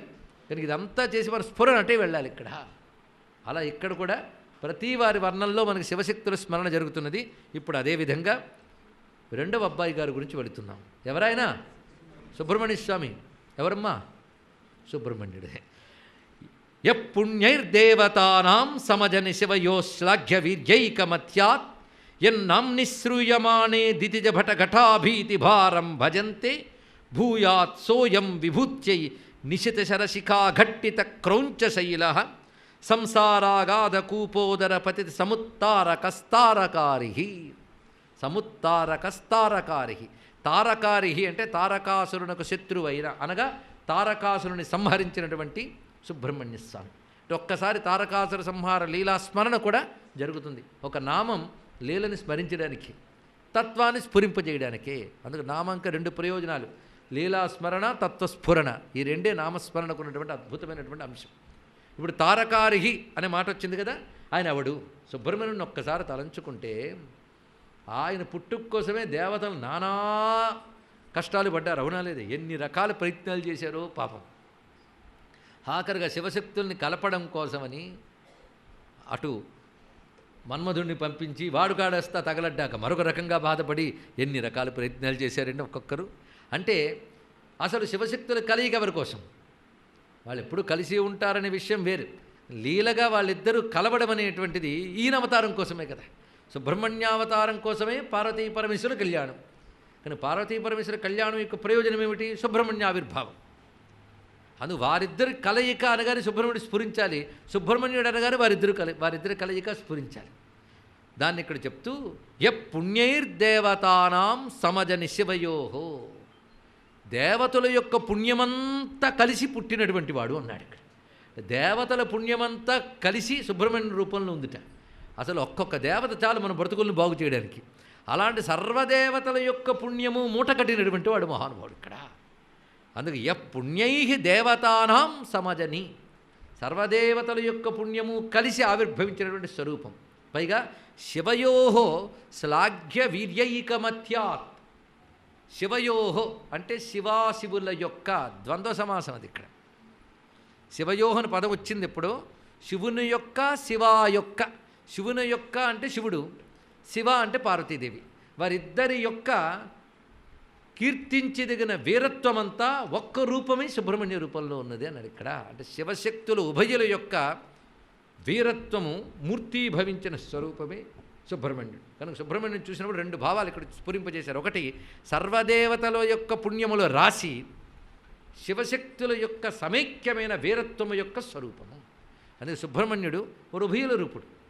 అందుకే స్వామికి 6 ముఖాలను ఎందుకన్నారంటే 5 ముఖాలు అయ్యవారివి, ఒక్క ముఖం అమ్మవారిది, కలిపి 6 ముఖాలు వాడు అయినాయి అన్నారు ఇక్కడ. అదేవిధంగా శివస్త్వం శక్తిస్త్వం అని కీర్తించారు స్కందలహరిలో. శివునికో నమస్కారము శక్తికో నమస్కారం చేస్తాం ఇద్దరు కనబడితే, ఇద్దరు కలిపి నమస్కారం చేయాలంటే సుబ్రహ్మణ్య రూపమే, అది ఉభయుల రూపము. అలా గణపతిలో కూడాను కంఠం నుంచి పాదం వరకు అమ్మ ఇచ్చిన శరీరం అయితే కంఠం పైన ఉన్న వదన అయ్యి పెట్టాడు, అక్కడ కూడా మనకు ఉభయుల రూపమే కనబడుతున్నది. ఇది గమనించవలసిన అంశం. శివశక్త్యాత్మకమైన స్వరూపమే సుబ్రహ్మణ్యుడు. అందుకు మొదట ఒక్క పాదంలోనే సుబ్రహ్మణ్య తత్వప్రతిపాదన అంత గొప్పగా చేశాడు ఇక్కడ. అందుకు సుబ్రహ్మణ్యం నమస్కరించుకుంటే దేవతల పుణ్యానికి నమస్కరించినట్టు ఇంకేమున్నది ఇక్కడ. దేవసేనాపతిగా యన్నాంనిశ్రూయమానే దితిజ భట ఘటాభీతి భారం భజంతే. ఎవడు పేరు వినబడితే చాలు రాక్షస సమూహానికి భయం పుట్టుకుంటుందో అటువంటి వాడు సుబ్రహ్మణ్యుడు. అంటే ఆయన పేరు కుమారస్వామి అన్నా సుబ్రహ్మణ్యుడన్నా షణ్ముఖుడన్నా దేవతలకు వణుకు పుడుతుందిట, క్షమించాలి రాక్షసులకు వణుకు పుడుతుందిట. ఎందుకు? ఆయనంటే రాక్షసులకు భయం. సర్వరాక్షస సంహారకుడండి. తారకాసురుని అండ చూసుకుని సమస్త లోకాల్లో ఉన్న అసురులు ఆయన దగ్గరికి చేరారు. వాళ్ళందరినీ అవలీలగా తన యొక్క శక్తి బలంతో సంహరించాడు. అందుకే దేవతల పుణ్యాల రాసి రాక్షసులకు కడుపు మంట ఆయన. అందుకు రాక్షసులు ఎవడి పేరు వింటే చాలు పారిపోతారో అన్నాడు. ఇంత గొప్ప విషయం. అంటే సుబ్రహ్మణ్య నామస్మరణ చేతనే మనలో ఉన్న అసుర ప్రవృత్తులు తొలగుతాయి. సుబ్రహ్మణ్య నామ మహిమది. అందుకే ఎన్నామ్ని శ్రూయమాని దితిజ భట ఘటాభీతి భారం భజంతే భూయాత్ సోయం విభూత్యై. అతడు మనకు ఐశ్వర్యములను ప్రసాదించుగాక. ఇక్కడ ఆకాంక్ష ఏమిటి? ఐశ్వర్యములిచ్చుగాక అన్నారు. సుబ్రహ్మణ్యుని ఇక్కడ ఐశ్వర్యప్రదాతగా చూపించారు. ఆయన నిశిత శరశిఖా ఘట్టిత క్రౌంచశైల. పాఠాంతరాల్లో పాటిత క్రౌంచశైల అని కూడా ఉన్నది. ఘట్టిత పాటిత ఏదన్నా పర్వాలేదు, ఒకే అర్థం. ఆయన అనేక రకాల ఆయుధాలు ధరించాడు స్వామివారు. మనం శక్త్యాయుధం ప్రధానంగా చెప్పుకున్నా 12 చేతులు వాడు కదండి. ఒక చేతిలో ధనుర్బాణాలు కూడా ధరించాడు. ఆ ధనుర్బాణాలతో అనుసంధానం చేసి క్రౌంచశైలంపై ప్రయోగించి దాన్ని చీల్చినట్లుగా వర్ణిస్తున్నాడు ఇక్కడ. నిశిత శరశిఖాఘట్టిత క్రౌంచశైల. తన ధనుస్సు నుంచి వెలువడినటువంటి భయంకరమైన బాణాలతో క్రౌంచశైలాన్ని పగలగొట్టినటువంటి వాడు. క్రౌంచదారి కదా. అటువంటి స్వామికి ఒక లక్షణం ఉంది. సంసారాగాధ కూపోదర పతిత సముత్తారక. పదం కలిపి ఒకటే. ఎందుకంటే సంసారం అనే సముద్రం ఎంత లోతు ఉంటుందో పదం అంత పెట్టాడు మహానుభావుడు ఇక్కడ. అందుకు సంసార అగాధ కూపం. సంసారము అగాధమైన ఒక నుయ్యి. దాని నుంచి బయటపడాలి అంటే దాని నుంచి దాటించేవాడు ఆయన ఒక్కడే. తారకుడు అంటే దాటించేవాడు అన్నప్పుడు తారకతత్వం. అంటే ప్రణవమునకు కూడా పైన చెప్పబడుతున్న పరమార్థం ఏది ఉందో అదే సుబ్రహ్మణ్యుడు. ప్రణవం తారకమైతే ప్రణవ వాచ్యం ఏది ఉన్నది, ఇది ఆలోచించాలి. ప్రణవం దాటేకే కదా మీరు ప్రణవ వాచ్యానికి వెళ్తారు. ఇక్కడ ఓంకారం ఏం చేస్తుందంటే ఆయనకు చెప్తూ చెప్తూ ఆయన లీనమైపోతుంది.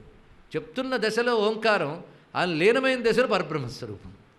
అటువంటిప్పుడు తారక స్థితిని దాటిపోయింది కదా. ఆ స్థితిని దాటించేవాడు ఎవడు, ఇది ఆలోచించాలి. ప్రణవం సంసారం నుంచి తరింపజేస్తుంది. ప్రణవార్థ స్వరూపుడు సుబ్రహ్మణ్యుడు. అదే సుబ్రహ్మణ్యుడు ప్రణవార్థ స్వరూపుడుగానే శాస్త్రం చెప్తున్నది. అందుకే బ్రహ్మదేవుడికి ఓంకారార్థం బోధించాడు, శివునికి కూడా చెవుల్లో చెప్పాడు అని సుబ్రహ్మణ్య గాథలు మనకు చెప్తారు కదా. అందుకు సంసారం నుంచి బాగా దాటించగలిగే శక్తి ఆయనకు ఉన్నది. సముత్తారక.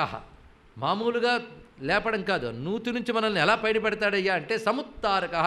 కొంత లాగాడండి మళ్ళీ పడ్డానండి అన్నట్టు కాదు, ఒకసారి లాగితే మరి పడనివ్వడు. అందుకే సముత్తారక అని చెప్పడంలో అద్భుతమైనటువంటి సమ్యక్ ఉత్తారక. సంపూర్ణముగా మనల్ని పైకి లాగి తరింపజేసేటువంటి దేని నుంచి? సంసార అగాధ కూప ఉదరపతిత. బాగా లోతైనటువంటి సంసారమైన నూతి లోపల పడిపోయిన మనల్ని పతిత అనే శబ్దమే తెలుస్తున్నది. అందులో పడిపోయాం. మన పతితులం అవునో కాదో తెలుస్తూ ఉంటుంది. ఎందుకంటే ఇంకా సంసారమే తప్ప బ్రహ్మతత్వం పట్టలేదంటే అంత లోతు కూరుకుపోయామని అర్థం. అలా కూరుకుపోయిన వాడిని పైకి ఎత్తి తరింపజేయగలిగే తారకారికి మేము నమస్కరిస్తున్నాం. అటువంటి స్వామి మాకు ఐశ్వర్యములు ప్రసాదించుగాక అంటే సుబ్రహ్మణ్య స్మరణ అయింది. ఎప్పుణ్యైర్దేవతానాం సమజని శివయోశ్లాఘ్య వీర్యైకమత్యాత్ ఎన్నాంని శ్రూయమాణే దితిజ భట ఘటాభీతి భారం భజంతే భూయాత్ సోయం విభూత్యై నిశిత శరశిఖాఘట్టిత క్రౌంచశైల సంసారాగాధ కూపోదర పతిత సముత్తారకస్తారకారి. ఇప్పటి వరకు శివుడు వచ్చాడా అండి? మరి శివ సౌందర్యం అని శీర్షిక పెట్టుకుని ఎక్కడికి వెళ్తున్నాం మనం? అసలు బాగా శివభక్తుడైపోతే అతడు ముందు రాజసభక్తితో తామసభక్తితో పూజించిన క్రమంగా సత్వభక్తుడు అవ్వాలి. సత్వభక్తి బాగా పండిపోతే నిర్గుణ భక్తిలోకి వెళ్తాడు. నిర్గుణ భక్తి అంటే పరమాత్మ అంటే అపారమైన ప్రేమ. ఆ ప్రేమతో అన్న ఆరాధన చేస్తాడు. ఆరాధనకి ప్రయోజనాన్ని ఆకాంక్షించడు. ఆఖరికి నా చిత్తశుద్ధి కలగాలి, పరమేశ్వరుడు సంతోషించాలని కూడా అనుకోడండి. మనం రోజు ఎందుకు అభిషేకం చేస్తున్నామంటే సంపదలు కావాలని కొందరు, చిత్తశుద్ధి కావాలని కొందరు. అసలు నాకు చిత్తశుద్ధి కావాలి, ఈశ్వరుడు సంతోషించాలని కూడా లేదు. అని అభిషేకం చేస్తూ ఉంటే ఆనందం ఉంది, అది చాలంటాడు ఇక్కడ. అలాగా కేవలం భగవద్ ఆనందానుభూతితో తాదాత్మ్యం చెందుతూ ఆయన స్మరణతో స్ఫురణతో పరవశించిపోతాడు. ఆ పారవశ్యానికి ఆయన బాహ్యాలంబనం అక్కర్లేదు. తనలో ఆత్మరూపుడి ఉన్నవాడు అతడే అని తెలుసుకుంటూ ఆనందంతో ఉంటూ ఉంటాడు. ఇప్పుడు ఎక్కడున్నా ఈశ్వర స్మరణ స్ఫురణతో ఆనందిస్తుంటాడు. అటువంటి నిర్గుణ భక్తుడు మాత్రమే తద్దేవతాలోకానికి చేరతాడు. ఇది తెలుసుకోండి ఇక్కడ. అదే 4 మార్లు శివాలయానికి వెళ్ళొచ్చి 10 మార్లు శివానందరహరి చదివి నేను శివభక్తుడిని కనుక కైలాసానికి వెళ్ళిపోతామని భ్రాంతొద్దు. దానివల్ల ఒకటి మాత్రం లభిస్తుంది, నరకాల్లో పడం. దాని ప్రయోజనం దానికి ఉన్నది. నరకాల్లో పడం, ఉత్తమ లోకాలు లభిస్తాయి. ఆ పుణ్య విశేషం చేసి తర్వాత గొప్ప జన్మ లభిస్తుంది. కనుక నిర్గుణ భక్తుడు మాత్రమే తద్దేవతాలోకానికి వెళ్తాడు. అయితే ఎంత కష్టమో తెలిసిపోయింది కదా నిర్గుణ భక్తి. ఎప్పటికీ మనం జపతపాలు చేస్తాం కానీ ఈర్ష్యాసులతో కొట్టుకుపోతూనే ఉంటాం. వాడిని చూస్తే కోపం, వీడిని చూస్తే పడదు. ఇలాంటి వాళ్ళు మేము చూస్తూ ఉంటాం చాలామంది. అలా లోకల్ని ఉంటూ ఉంటారు. అలాంటి వాళ్ళందరూ భక్తులు అనేస్తారండి. ఇక్కడ పుణ్యాత్ములు అందాం బాగుంటుంది. ఇక్కడ తర్వాత ఎప్పుడూ మంచి గతులు మంచి జన్మలు వస్తాయి. ఇక్కడ నిర్గుణ భక్తుడు ఒక్కడ దొరికినా వాడు కాళ్ళ మీద పడిపోవాలి. అటువంటి వాళ్ళంటే ఏ పరమహంసలో గోచరిస్తారు మనకి ఇక్కడ. చైతన్య మహాప్రభు వంటి వారు. అటువంటి స్థితి వస్తే కానీ శివభక్తుల స్థితికి వెళ్తే కైలాసం వెళ్తారు, అమ్మ భక్తుల స్థితికి వెళ్తే మణిద్వీపానికి వెళ్తారు. దేవీ భాగవతంలో చెప్పిన అంశమే, విష్ణు పురాణాల్లో శివపురాణాల్లో చెప్పిన అంశమే ఇక్కడ ప్రస్తావన చేసుకున్నాం. ఎక్కడి నుంచి వేరే తేలేదు. ఇక్కడ అంత కష్టపడి నిర్గుణ భక్తి తెచ్చుకుంటే కానీ కైలాసానికి వెళ్ళలేమే. ఏ కష్టం లేకుండా నిన్నటి నుంచి కైలాసంలోకి వెళ్ళిపోయి అంత హాయిగా ఉన్న అది తెలుసుకోవాల్సింది. ఇక్కడ ఎప్పుడు ఇదే భావన చేశారనుకోండి, ఎప్పుడు ఇదే భావిస్తే చివరి క్షణంలో ఇదే భావానికి రావచ్చేమో. చివరికి ఏది భావించావో అక్కడికే వెళతావు. కనుక మన కైలాసానికి వెళ్ళడానికి పనికొచ్చేటువంటి నిరంతర భావనకు అనుగుణమైన అద్భుతమైన స్తోత్రాన్ని మనకు అందించిన ఆదిశంకర భగవత్పాద వారి పాదపద్మాలకు నమస్కరిస్తున్నాం. కనుక మన శివుడు ఇష్టమైతే ఆ కైలాసాన్ని ఇలా తలంచుకుంటూ రోజు కూర్చో, అది ప్రతిరోజు దీన్ని చదువుకో, నీ బ్రతుకు బాగుపడిపోతుంటాడు. చివరికి ఫలశ్రుతులు చివరికి చెప్తాడు కదా. అది ముందు నుంచి చెప్పకపోతే మీరు చివరిలో అంటారు, ఇప్పటి వరకు చెప్పలేదు ఏంటండి, ముందే చెప్పుంటే జాగ్రత్తగా వినేవాళ్ళం కదా అని. అందుకోసం మన మధ్యలో ఇవాళే చెప్పాము. ఇక్కడ చూసారా, నిరంతరం కైలాసం స్మరిస్తూ ఉంటే మనస్సు కైలాసం అయింది కదా. నువ్వు ఏది ఆలోచిస్తావు, ఏది భావిస్తావు, అదే నువ్వు అవుతావు. అందుకు కైలాసమే నువ్వు వస్తుంది ఇక్కడ. అందుకే మణిద్వీప వర్ణన దేవీ భక్తులకి, వైకుంఠ వర్ణన విష్ణు భక్తులకి, కైలాస వర్ణన శివభక్తులకి, మూడిట్లు ఏది పట్టుకున్నప్పటికీ స్వాత్మానందమనేటువంటి స్థితినే తల్లోకముగా వర్ణించారు తప్ప ఇది దానికి భిన్నము కాదు అని గ్రహించాలి. స్వాత్మానంద స్థితియే. అందుకే స్వాత్మానంద విభూత బ్రహ్మాద్యానంద సంతతి అనే మాటకి కైలీలాం సమూహ కైలం కైలస్య ఆవాసం కైలాసం అనే నిర్వచనానికి ఎంత చక్కగా నేను మనం అన్వయించుకున్నామో తెలుస్తున్నది కదా. కనుక ఇప్పటివరకు కైలాసంలో బలమైనటువంటి మంచి పరికరాలు పట్టుకున్నాం, పరివారాన్ని పట్టుకున్నాం. ఆయుధాలు అయిపోయాయి. నందీశ్వరుడు అయ్యాడు, గణపతి అయింది, సుబ్రహ్మణ్యుడు అయ్యాడు. మరి ఇక్కడ దాకా వచ్చేస్తే ఇంక దగ్గరికి వెళ్ళిపోవాలి కదా. కానీ ఇక్కడ హఠాత్తుగా శంకరులు ఒక చమత్కారం చేశారు. ఆ చమత్కారం ఎందుకు చేశారనేది మాత్రం నాకు అర్థం కాదు.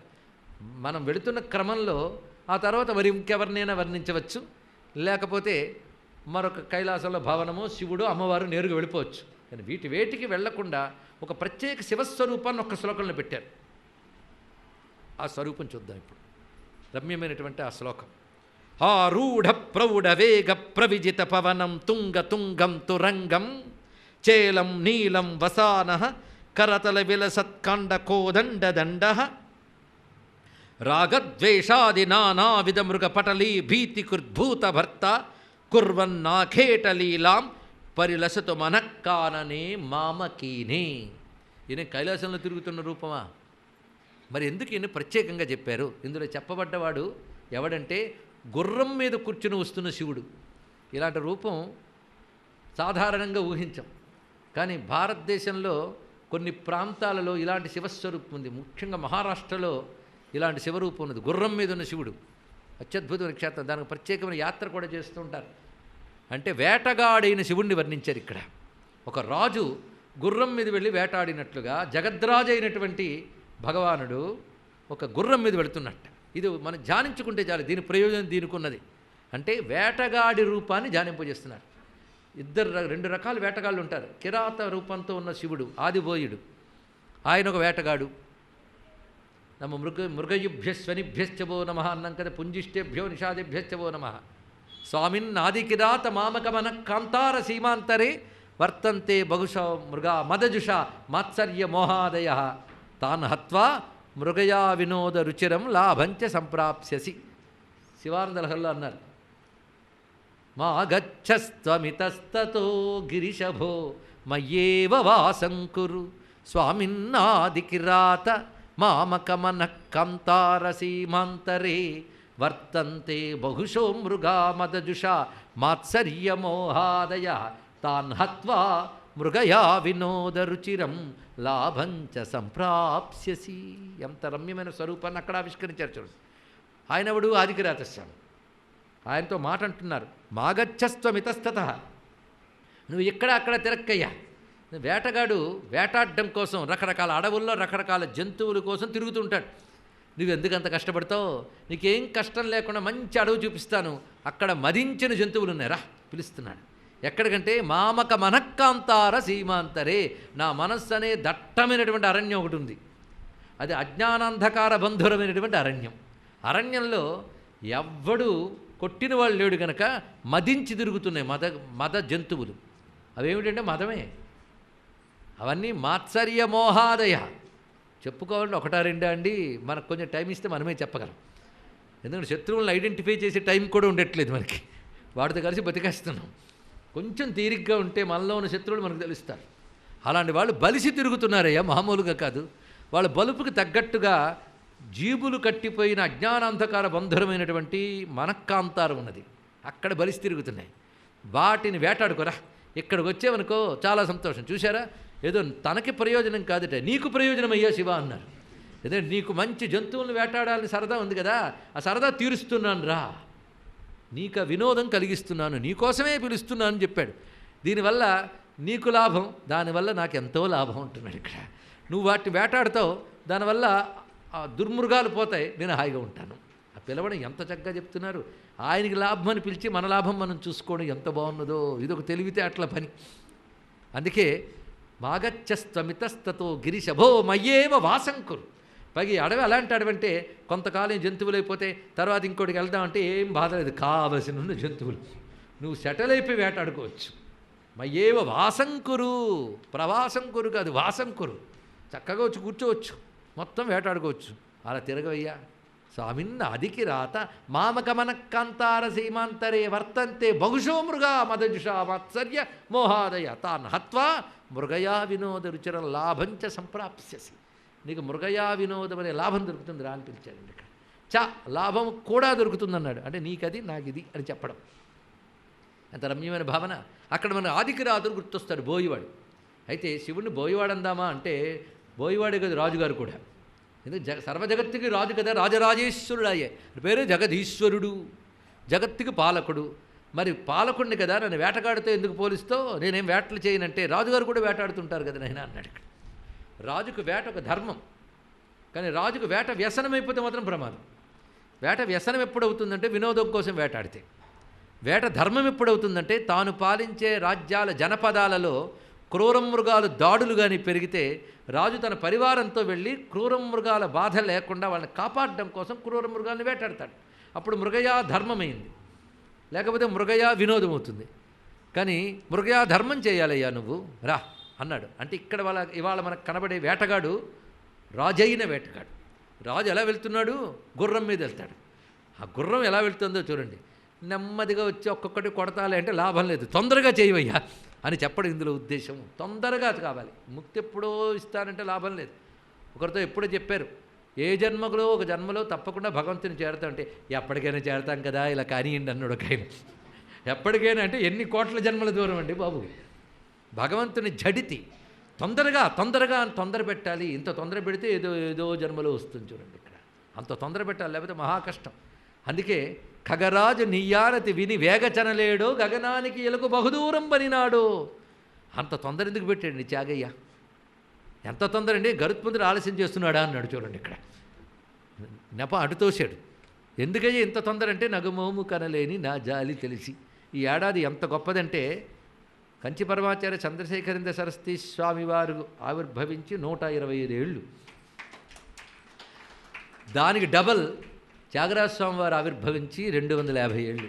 రెండు అద్భుతాలు ఉన్నాయి. ఆయన జగద్గురు స్థానీయుడు, ఆయన యతీంద్రుడే. అందుకే చెప్పుకుంటున్నాం. ఆయన ఆరాధనోత్సవాలు కూడా మనం జరుపుకుంటాం. ఆయన పుట్టినరోజు శంకర జయంతి మరో రోజే. చూసారు ఎంత విశేషం. అందుకే మధ్య మధ్యలో ఆయన వస్తారు. అది ఆ వేగం, ఆ తొందర ఉన్నదే, ఆ తొందర. అందుకే గుర్రాన్ని అంత వేగం తోలుతున్నాడో చూడండి ఇక్కడ. అది ఆ వేగం ఎంత విశేషంగా చెప్పారంటే ఆరూఢ ప్రౌఢ వేగ ప్రవిజిత పవనం. పవనం అంటే గాలి. గాలి వేగాన్ని కూడా జయించగలిగినంత గొప్ప వేగం కలిది ఆరూఢ వేగం. అది ఇక్కడ అంటే నెమ్మదిగా టేకాఫ్ తీసుకునే వేగం కాదుట, అప్పటికే టేకాఫ్లో ఉన్నది. ఇక్కడ ఆరూఢ అంటే అది. అలాంటి మహావేగంతో వస్తుంది గుర్రం.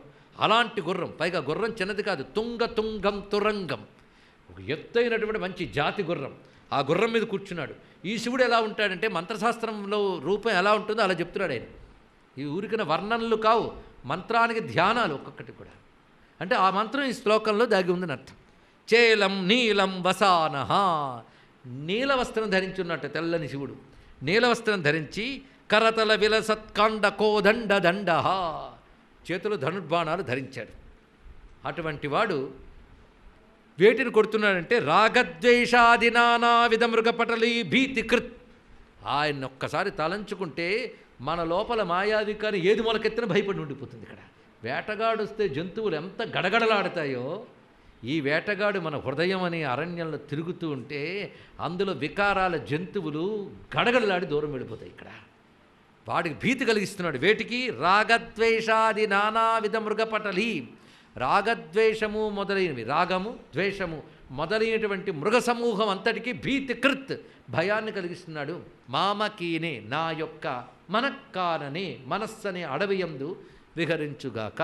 చూసారా ఎలా తిరిగాడు ఇవాళ స్వామి? ఆ గుర్రం ఏమిటి, ఆ స్వరూపం ఏమిటి? అటువంటి రూపాన్ని మనం ధ్యానం చేస్తే వచ్చే ప్రయోజనం ఏమిటో స్పష్టంగా తెలుస్తున్నది. కానీ హాయిగా వేటాడుకోవయ్యా మహారాజా అని పిలిచారు ఇక్కడ పరమేశ్వరుని. బోయవాడా అనకుండా మహారాజా అని పిలిచారు ఇక్కడ. అద్భుతమైన భావన ఇది. ఇది ఒకానొక శివరూపములు యందు ఉన్న విశేషం. దీని తర్వాత మళ్ళీ కైలాసంలో రూపవర్ణను మొదలుపెట్టాడు. ఇక్కడ వరకు ఒక సెట్గా చూపించాడు. గణపతి వరకు మన కైలాసంలో వెళ్ళిపోయాం. తర్వాత ఈయన ఎందుకు తెచ్చాడు అంటే ఆ రూపం వచ్చి మన యొక్క రాగద్వేషాది భావాల్ని తొలగించితే ఆ తర్వాత ఇంకా తనివి తీరా రూపాన్ని చూడబోతున్నాం. ఇప్పుడు ఇంచుమించు మనం చాలా దగ్గరికి వెళ్ళిపోతున్నాం కనుక తర్వాత ఎటు తీసుకెళ్తున్నాడో చూద్దాం. శివుడి దగ్గర ఒక సంపద ఉందిట. అది 9 రకాలుగా ఉన్నటువంటి సంపద.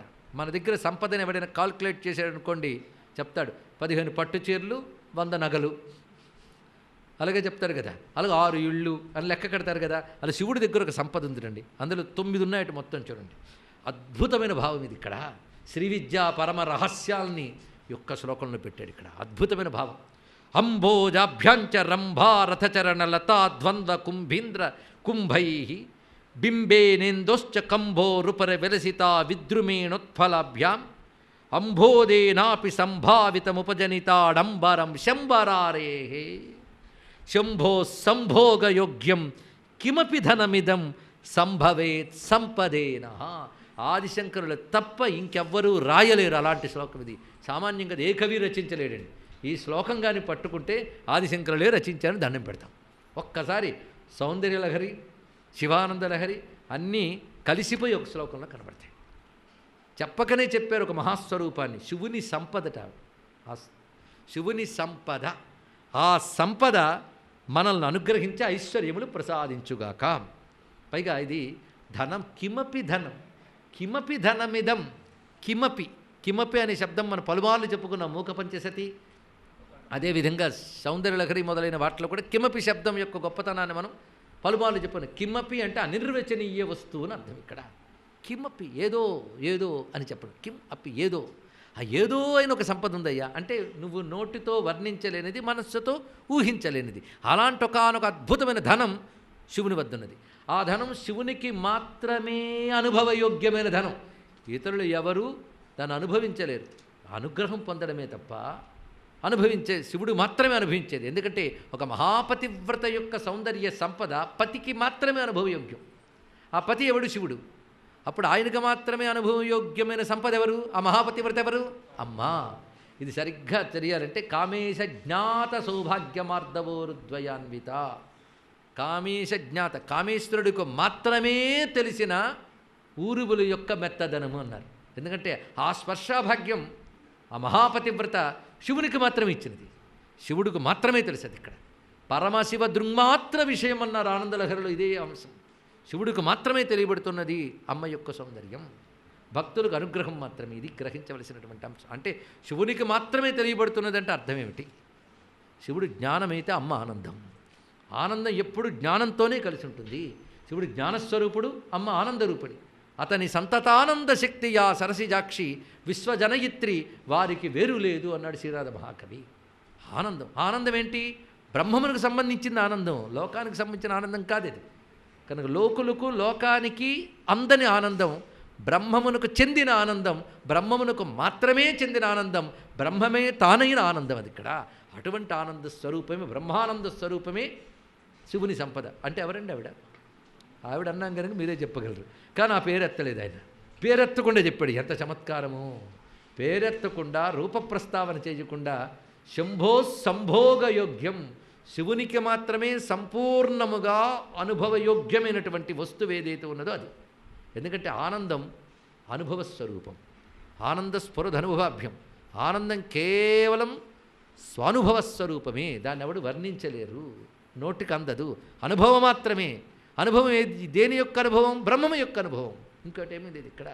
అదే బ్రహ్మము యొక్క అనుభవ స్వరూపమైన ఆనందము అనే మాట శంభో సంభోగయోగ్యం. అది ఎలా ఉంటుందండి? కిమపి అనిర్వచనీయం. అది ఆయన యొక్క సంపద. జ్ఞానానికి సంపద ఆనందమే, ఇంకేముందండి? ఎంత రమ్యమైన మాట! జ్ఞానానికి సంపద ఆనందమే, కానీ జ్ఞానానికి సంపద అంటే గొప్ప జ్ఞానండి, ఇన్ని భవనాలు ఉన్నాయండి అంటే వాడికి అవి ఆనందం కావు, అవి మిథ్యా జగత్తానందం జ్ఞానికి ఎక్కడుంటుంది? కానీ జ్ఞానం యొక్క అనుభవ స్వరూప ఆనందం. జ్ఞానం శివుడైతే తదు అనుభవ స్వరూప ఆనందం అవుతున్నది కనుక అంత రమ్యమైన భావం ఇందులో ఉంది ఇక్కడ. అది కిమపి ధనమిదం. అలాంటి శివుని యొక్క ఆనంద స్వరూపాన్ని నువ్వు ధ్యానం చేస్తే నీకు సంపదలు లభిస్తాయన్నాడు ఇక్కడ. అది ఎలా ఉన్నదంటే ఆ సంపదలు చూడండి ఏమిటి ఇవ్వటం. అంబోజాభ్యాంచ, 2 పద్మాలు విష్ణు, ఇవన్నీ కలిపి ఒక సంపద. 2 పద్మాలు, రంభా, అరటి స్తంభాలు, రథచరణ, చక్రము, ఒక విస్తారమైన చక్రము, లత, ఒక తీగ, ద్వంద్వ కుంభీంద్ర కుంభై, ఏనుగు యొక్క కుంభస్థలములు 2గా ఉంటాయి కదా, ఏనుగు యొక్క కుంభస్థలాలు, బింబేనేందోశ్చ, చంద్రబింబము, కంబోరుపరి, శంఖము, శంఖము పైన విలసిత విద్రుమేణ, శంఖము పైన దొండపండు, తర్వాత ఉత్పలాభ్యాం, నల్ల కలువలు 2, ఆపై అంబోదేనా, నల్లని మబ్బు. ఇదంతా కలిసిపోయినటువంటి ఒక అద్భుతమైన సంపద ఉంది అన్నాడు ఇక్కడ. ఇవి దానిలో మెటీరియల్ మొత్తం ఎక్కడి నుంచి మొదలుపెట్టాడు పరిశీలించారా? 2 పద్మములతో మొదలుపెట్టి నల్లని మబ్బుతో పూర్తి చేశాడు. ఇది ఎలాంటిదంటే సంభావితముపజనితాడంబరం శంబరారేహే. శంబరారి అంటే మన్మథుడు. మన్మథుని యొక్క ఆడంబరం అంతా కనబడుతుందిట. అది చూడండి, మన్మథుడు అంటే సౌందర్య రసాధి దేవత కనుక మన్మథ కళ మొత్తం అమ్మవారి యొక్క స్వరూపంలో కనబడుతుంది. మన్మథ కళ అంటే కామకళ, ఆ కామకళా స్వరూపిణి అని చెప్పడం దీనిలో ఉన్న భావం. అది కామకామేశ్వరి విద్య. అటువంటి శంబరారే ఉపజనితాడంబరం, శంబరారి యొక్క ఆడంబరము కనబడుతున్నది. ఇది మన సౌందర్యలహరిలో పరిశీలించినప్పటికి కూడా అమ్మవారి ముఖం మన్మథుడు రథంలా కనబడింది. అమ్మవారి యొక్క ఆ కాలిపిక్కలు మన్మథుడు అమ్ముల పొదుల్లా ఉన్నాయి అని వర్ణించడంలో మన్మథుడి ఆడంబరమంతా అమ్మవారి శరీరంలో కనబడుతుందట. ఎందుకంటే శివుని జయించడానికి బయలుదేరిన మన్మథుడు తగలబడిపోయాడు. అసలు మన్మథుడి లక్ష్యం ఏంటండి? శివుణ్ణి కామం వైపు ప్రేరేపింపజేయడం. వాడు తగలబడిపోయాడు. వాడు తగలబడిపోయినా శివుడు కామం వైపు ప్రేరేపింపబడలేదా? మళ్ళీ పెళ్లి చేసుకున్నాడు కదా అమ్మవారిని. అంటే మన్మథుడు ఏమనుకున్నాడో జరిగింది, కానీ వాడు తగలబడిపోయాడు. మరి వాడు తగలబడిపోతే మన్మథుడు అనుకున్న పని ఎలా జరిగింది అంటే వాడు అవసరం లేని ఆవిడ జగన్మాత. అందుకే నువ్వు వేసిన 5 పువ్వుల బాణాలు ఆయన దగ్గర పనిచేయలే, నా నవ్వు బాణం చాలిందిట ఆవిడ ఇక్కడ. అటువంటి స్వరూపం ఆవిడ. అందుకు ఆవిడ మన్మథుడికే ఆయుధాలు ఇచ్చింది. అవి ఇస్తే వాడు పట్టుకుని లోకం మీద బయలుదేరాడు. ఆవిడ ఎటువంటి స్వరూపం అంటే కామజేత అయిన పరమేశ్వరుని మనస్సునే రంజింపజేయగలిగినటువంటి కామాక్షి ఆవిడ. అది ఆవిడ యొక్క కామాక్షి, కామేశ్వరి అనే స్వరూపాన్ని చూపిస్తున్నారు. ఎందుకంటే స అకామయత బహుశ్యాం ప్రజాయేయ అన్నట్లుగా పరమాత్మని యొక్క ఇచ్ఛాస్వరూపిణి గనక కామేశ్వరి అన్నారు ఇక్కడ. ఆ ఇచ్ఛాస్వరూపం ఎలాంటిదంటే కాచన మోహయతి కామజేతారం అన్నాడు కదా మూక కవి. కామ పరిపంథి కామిని కామేశ్వరి కామపీఠ మధ్యగతే కామదుగా భవకమలే కామకలే కామకోటి కామాక్షి పంచశరశాస్త్రబోధన పరమాచార్యేన దృష్టిపాతేన కాంచీసిమ్ని కుమారి కాచన మోహయతి కామజేతారం. కాచన మోహయతి, పరమేశ్వరుని మోహింపజేస్తుంది. ఆయన అసలు కాముని జయించు కూర్చున్నాడు, ఆయన్ని కామింపజేసింది ఆ తల్లి ఇక్కడ.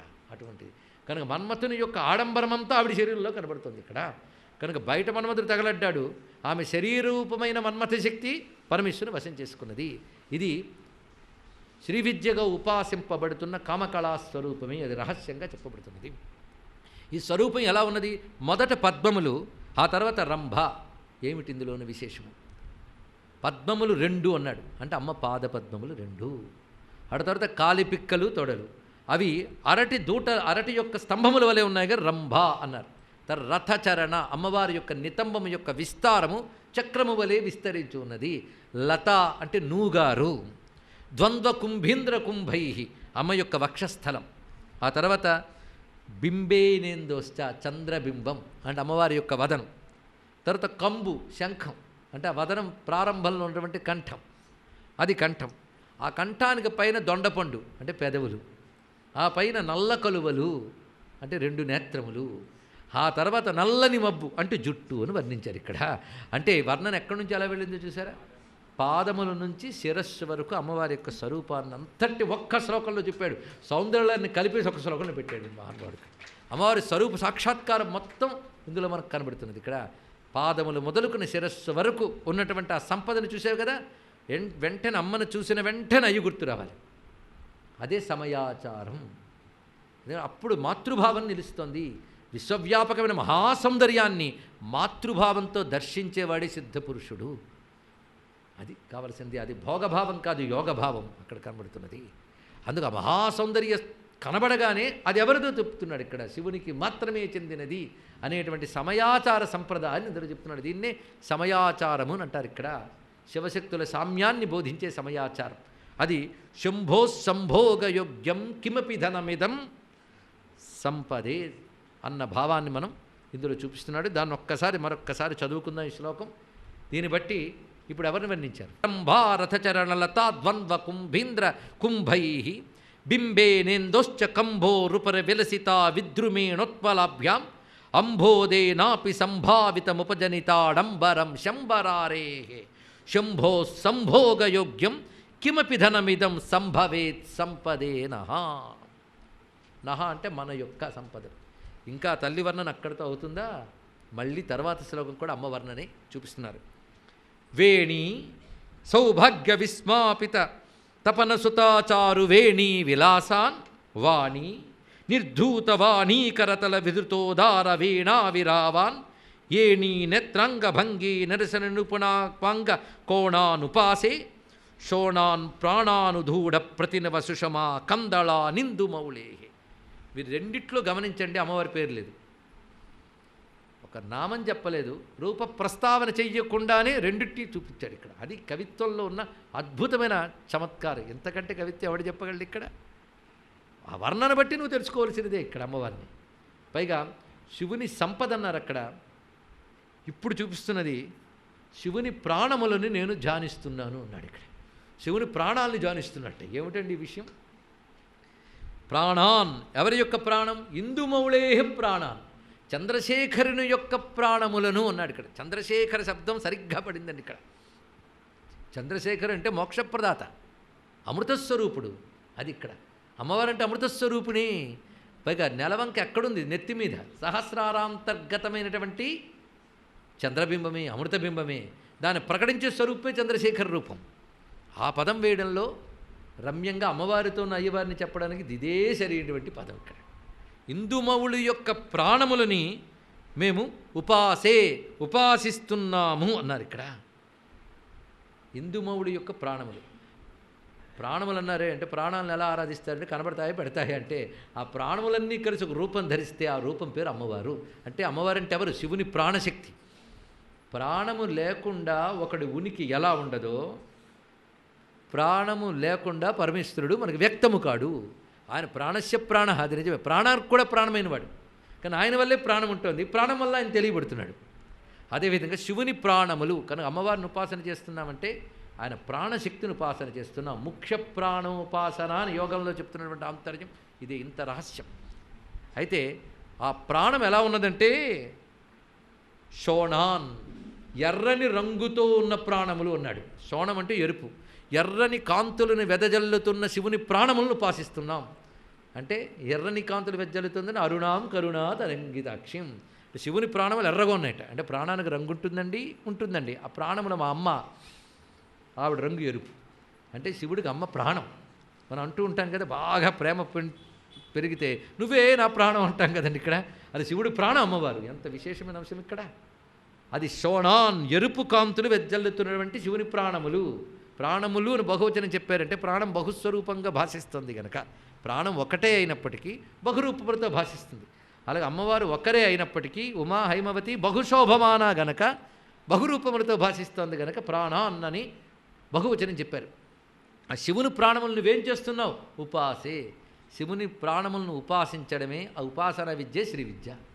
అది 2 శ్లోకములు కూడా అంత దివ్యమైన ఆత్మవిద్య, బ్రహ్మ విద్య అని చెప్పబడుతున్న శ్రీ విద్యా స్వరూపాన్ని 2 శ్లోకాల్లో స్వామివారి ఇక్కడ అందించారు. ఇక్కడ ఆ స్వరూపం ఎలా ఉన్నదంటే, శివుని ప్రాణస్వరూపము వేణి సౌభాగ్య విస్మాపిత తపన సుతాచారు వేణి విలాసాన్.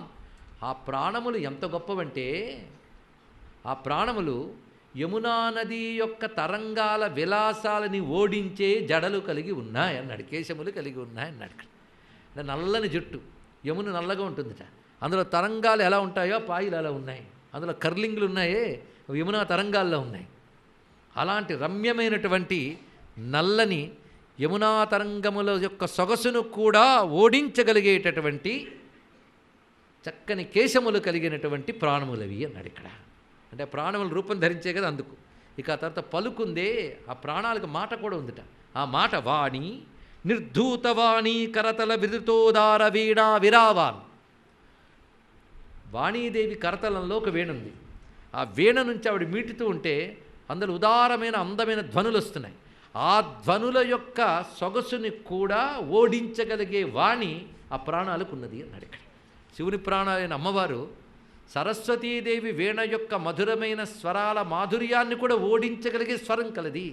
సరిగ్గా నిజ సల్లాప మాధుర్య వినిర్భర్సిత కచ్చపి, ఆ వాక్యాన్ని ఇక్కడ చూపించారు. ఇక్కడ దీన్ని బట్టి మనకి ఎవరు స్ఫురించాలో వారు స్ఫురిస్తున్నారు. ఇక్కడ పేరు చెప్పకూడదని చెప్పాడు మహానుభావుడు. చూడండి, యమునా నది తరంగాల పాయల వంటి అలల వంటి అందమైన వంకీలు తిరిగినటువంటి కేశపాసములు కల శివుని ప్రాణములు. అదేవిధంగా సరస్వతీదేవి వీణ యొక్క మధురమైన స్వరాలను కూడా ఓడించగలిగిన కంఠస్వరం కలిగిన శివుని ప్రాణములు. ఏణీ నేత్రంగ భంగి నిరసన నిపుణాపంగ కోణానుపాసే. లేడి యొక్క చూపుల యొక్క సొగసులను కూడా ఓడించగలిగిన అందమైన కనుచూపులు కలిగిన శివుని యొక్క ప్రాణములని మేము ఉపాసన చేస్తున్నామన్నారు. రమ్యమైన భావం. మళ్ళీ ఆ కటాక్షాల గురించే తీసుకొచ్చి చర్చిస్తారు. అరుణాం కరుణాత రంగితాక్షిం. మళ్ళీ మనకు కురంగం దగ్గర కూర్చొని అమ్మవారు గుర్తు రావాలి. ఆ కురంగం నేర్చుకుంటుంది కదా, ఎంత నేర్చుకున్నా నేర్చుకోవాలని రోజు ప్రయత్నిస్తుందండి, ఇంకా నేర్చుకోలేకపోతుందని అర్థం. దాన్ని మించిపోయి ప్రకాశిస్తుంది. అటువంటి చూపులు కలిగిన తల్లి అమ్మ యొక్క కేశపాసాల వర్ణన, మాటల వర్ణన, చూపుల వర్ణన చేశారు. అలాంటి చూపులు కలిగిన శివుని యొక్క ప్రాణములు ఎర్రని రంగుతో ప్రకాశిస్తున్నాయి. ఈ ఎరుపు ఎలా ఉన్నదంటే ప్రతినవసుషమా. ఇవి నిత్యనూతనమైనటువంటి కాంతులు. సూర్యోదయం అయినప్పుడు నిత్యనూతనంగా ఉంటుంది. ఆ నూతనత్వం అంటే అప్పుడే ఉదయిస్తున్నప్పుడు నూతనమేగా. పైగా ఇవాళ ఉదయించిన నూతనమే, మళ్ళీ రేపు చూస్తే నూతనమే. కానీ రేపటికి పాత పట్టాడు అనడానికి లేదు కదా. అలాగే అమ్మవారు సొగసు నిత్యనూతనం. ఆ శరీరం నుంచి ప్రసరింపబడుతున్న సర్వారుణ అనవద్యాంగి అయినటువంటి అరుణకాంతులు ఉన్నాయే, నిజారుణ ప్రభాపూర మధ్యబ్రహ్మాండ మండల అయినటువంటి ఆ లేత ఎర్రని కాంతులు ప్రతినవసుషమా, పరిపూర్ణమైన నిత్య నూతన సౌందర్యంతో ప్రకాశిస్తున్నవి. చంద్రశేఖరుని యొక్క ప్రాణస్వరూపం ఏదుంతో ఆ ప్రాణస్వరూపునికి నమస్కరిస్తున్నాము, ఆ తల్లిని ఉపాసిస్తున్నాను. ఇందులో చిత్రం ఏంటంటే ఆకాంక్ష చెప్పలేదు. ప్రతిదానిలో ఇది మనకి ఇచ్చుగాక ఇచ్చుగాక అని ఏదో ఉంది. ఇక్కడ ఇచ్చుగాక లేదు, ఉపాసిస్తున్నాను అన్నాడు. ఎందుకంటే పూర్ణంగా అమ్మవారిని ఆరాధించేవారు సంకల్పంతో ఆరాధించరు. సంకల్పం లేదు అక్కడ, అది తెలుసుకోవాల్సినది. అదే నామగోత్రాలు కూడా చెప్పరు, ఒకటే పరమేశ్వరి ప్రీత్యర్థం అంతే. ఆ స్థితికి వచ్చే కనుక ఉపాసే అని చెప్పి ఊరుకున్నారే తప్ప ఉపాసిస్తున్నాను అనే మాట చెప్పారే తప్ప ఇంకేమీ చెప్పలేదు. అంతేకాదు పార్వతీదేవి ఎవరు? శివప్రాణరూపిణి. అలాగే శివుని యొక్క ఆనందరూపిణి. రెండు భావాలు ఇందులో చూపించారు. పైగా ప్రాణం అంటే చేష్ట. ప్రాణితి చేష్టాంకరోతి ఇది ప్రాణ అని వ్యుత్పత్తి. చేష్టను కలిగించేది ప్రాణం. మన శరీరం ఇక్కడి దాకా కదిలొచ్చిందంటే అర్థం ఏంటి? ప్రాణం ఉందని అర్థం. ప్రాణం ఉంటేనే శరీరంలో చేష్ట ఉంది. ప్రాణశక్తి లేకపోతే శరీరానికి చేష్ట లేదు. కానీ జగత్ అనే శరీరానికి ప్రాణము చేష్ట కలిగిస్తుంది. ఆ ప్రాణం ఎవరిది? ఇది ఆలోచించమంటున్నాడు ఇక్కడ. ఈ జగత్తు కదులుతోంది కదండి, కదులుతుంది ఎవరి వల్ల? దీనికో ప్రాణం ఉంది. ఆ ప్రాణం ఎవరు? అమ్మవారు. ఆ ప్రాణం ఎవరిది? పరమేశ్వరుడిది. ఇప్పుడు అర్థమైంది కదా. కనుక ఆత్మరూపుడై పరమేశ్వరుడు ఉంటే ఆత్మ యొక్క ఉనికి ప్రాణరూపముగా ప్రసరిస్తే ప్రపంచం కదులుతుంది. ఈ ప్రపంచ శరీరానికి ప్రాణం అమ్మవారే, పరమాత్మ ఆత్మ అయ్యాడు ప్రపంచానికి. నీ శరీర ప్రపంచానికి ఆత్మ శివుడైతే ఆయన నుంచి వచ్చే ప్రాణశక్తి అమ్మవారు నీ శరీరాన్ని కదిలిస్తున్నారు. ఇది తెలుసుకో. భావన ఆ విధంగా చూపించారు ఇక్కడ. కానీ ప్రాణములు శరీరానివి కావు. ప్రాణం ఉంది కనుక శరీరం పనిచేస్తుంది, కనుక ప్రాణాన్ని శరీరం ఉత్పన్నం చేయలేదు. కనుక సృష్టిలో కొంతమంది ఎంతో కష్టపడి శరీరం నేను కాదనే స్థితి దాకా వెళతారు, బుద్ధి నేను కాదు అనే స్థితి దాకా వెళ్తారు. కానీ ప్రాణాలకు కూడా మూలం ఏదో తెలుసుకున్నాడు ఇక్కడ. అంత రమ్యమైన భావాన్ని ఇక్కడ ఆవిష్కరింపజేశారు. అందుకే జగచ్చేష్ట చేయాలనుకున్నప్పుడు ఈశ్వర శక్తి ప్రాణముగా వ్యక్తమవుతుంది. జగచ్చేష్టను ఆయన విరమించుకున్నప్పుడు ఆ శక్తి అంతర్లీనమైపోతుంది. అలాగే పరమేశ్వరుడి నుంచి జగత్తులో జగద్రూపంగా వ్యక్తమవుతుంది ఆ తల్లి. జగత్తును ఉపసంహరించినప్పుడు అంతర్లీనమవుతుంది. అందుకే శివుని ప్రాణములు అని అమ్మవారిని చెప్పడంలో ఉన్నటువంటి అద్భుతమైన భావానికి నమస్కారం చేసుకుందాం. వ్యాఖ్యానించుకుంటే ఎంత శాస్త్రం బయటపడిందండి. ఇది కేవలం స్తోత్రం కాదు, శాస్త్రం అని మళ్ళీ తెలుసుకుంటున్నాం. శివశాస్త్రం, శివశక్తి శాస్త్రం, మహాకైలాస నిలయ అయినటువంటి అమ్మవారిని మనం ఇప్పుడు తలంచుకుంటున్నాం. ఇంకిప్పుడు ఎవరున్నారు? అమ్మవారు వచ్చేసారు కదా. ఎక్కడికి, ఎవరి దగ్గరికి వెళ్ళాలి ఇప్పుడు? అంత తొందరే వెళ్ళనివ్వట్లేదు చూడండి. ఈయన అంత తేలిక దొరకడండి. వాడి దగ్గరికి వెళ్ళాలంటే ఎన్ని దాటాలో. కానీ ముందు కైలాసానికి వెళ్ళిపోయామంటే వాడి వెలుగే కనబడ్డం మొదలైంది అక్కడి నుంచి. ఇప్పుడు తర్వాత మరొక కొంతమంది నమస్కారం చేస్తున్నారు. ఇంకా మనం వెళ్ళలేదు శివుడి దగ్గరికి. నృత్తారంభేషు హస్తాహత మురజ ధిమిద్ధింకృతైరచ్యుదారై. ఇవి పిల్లలు నోరారా చదివించండి అమ్మా. అర్థం తెలియకపోయిన వాళ్ళు నోరు బాగుపడుతుంది. ఏమి శబ్దాలు, ఏమి మాధుర్యం.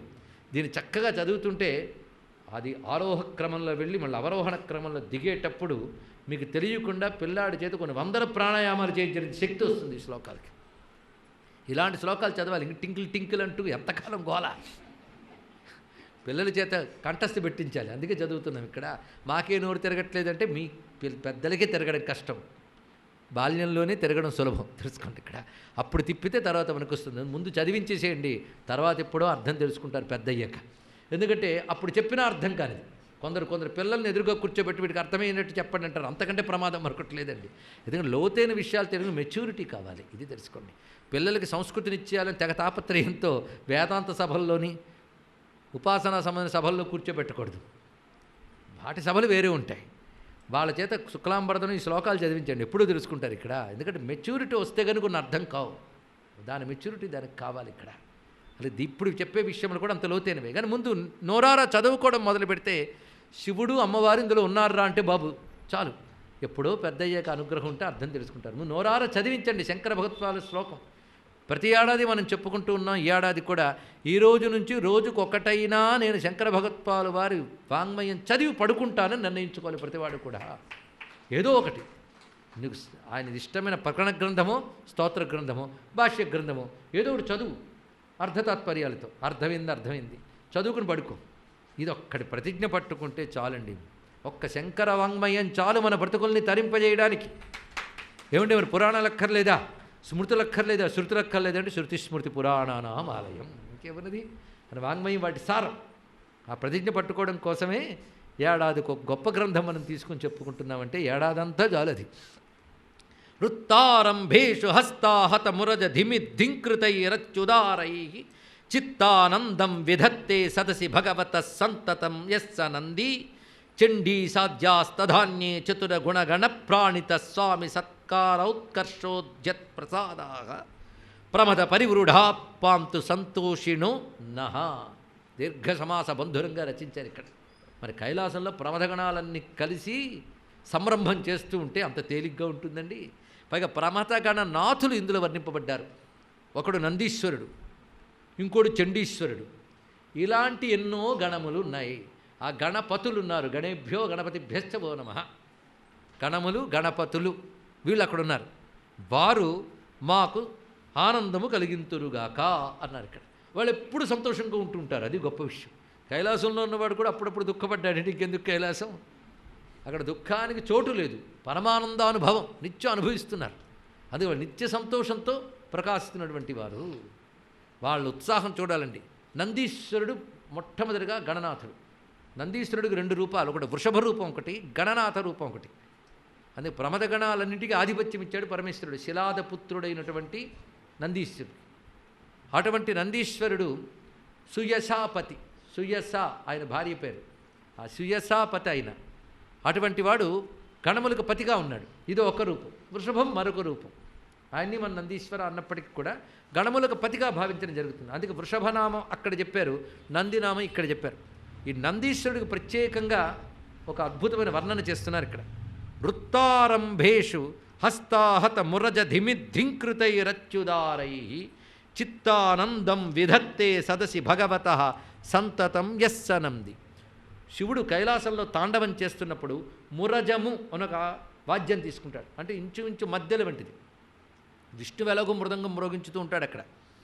ఈయన మురజం అనే మరొక వాద్యం తీసుకుంటాడట.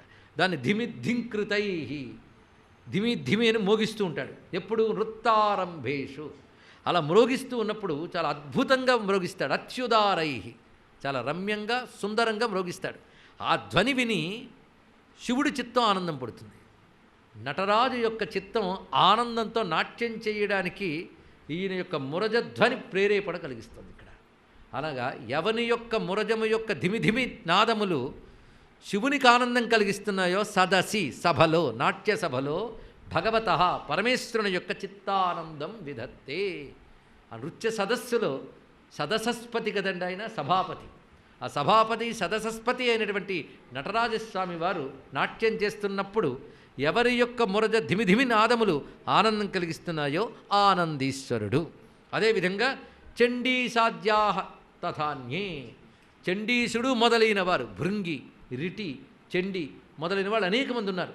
ఇలాంటి ఎందరెందరో వీళ్ళందరూ చతుర గుణగణ ప్రాణిత, చతుర గుణగణములు అంటే చతుర గుణములు కలిగిన వారు. చతుర అంటే నైపుణ్యము, నైపుణ్యము కలిగిన గుణములు ఉన్నాయి. అంటే వాళ్ళు జగత్తును నడపగలిగే నైపుణ్యములన్నీ ఉన్నాయి ప్రమాదగణాలకి. తెలుసుకోండి ఇక్కడ. ప్రమాదగణాలంటే శివుడి లోకంలో ఉన్నవారు మాత్రమే కాదు, వాళ్ళ పేరే రుద్రులు. సహస్రాణి సహస్రస ఏ రుద్రాహ అని చెప్పబడితే వాళ్ళు ఎవరున్నారు వారు. వీరి గురించి భారతంలో కృష్ణ పరమాత్మ అద్భుతంగా వర్ణించాడు. సర్వే కామకరా సిద్ధాహ, వాళ్ళు సామాన్యులు కారయ్యా, ఎవరు ఏది కోరుకుంటే అది ఇవ్వగలిగినటువంటి సమర్థులు. వారు దేన్నైనా శాసించగలరు, వారిని ఎవరూ శాసించలేరు. వారి పంచభూతాలని దేవతలను కూడా శాసిస్తారు రుద్రులు. వాళ్ళు ఘోర, అఘోర, మిశ్ర అని 3 రూపాలతో ఉంటారని ప్రమదగణాలను వర్ణిస్తూ అద్భుతమైనటువంటి అధ్యాయాన్ని చెప్తాడు కృష్ణ పరమాత్మ మహాభారత అనుశాసనిక పర్వంలో.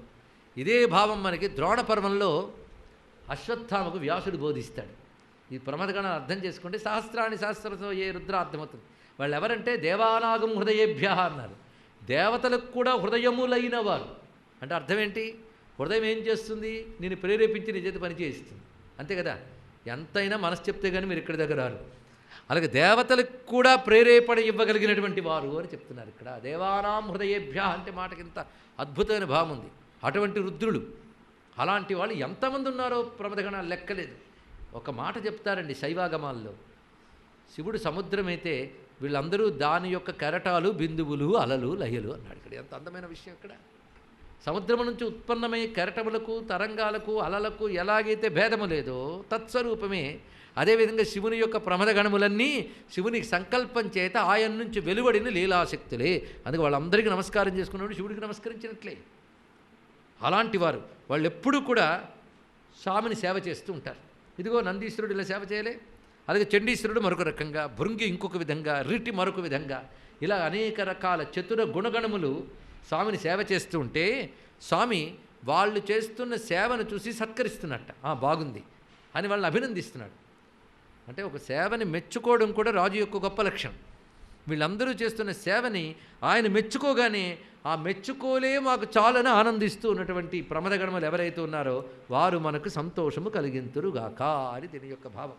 ప్రమదగణాలన్నింటినీ ఇందులో మనం తలంచుకున్నాం. చూసారా, శివుడి దాకా వెళ్ళాలంటే అందరినీ మంచి చేసుకోవాలో మచ్చిక చేసుకోవాలో, వీళ్ళందరూ మన వాళ్ళు అయిపోతున్నారు.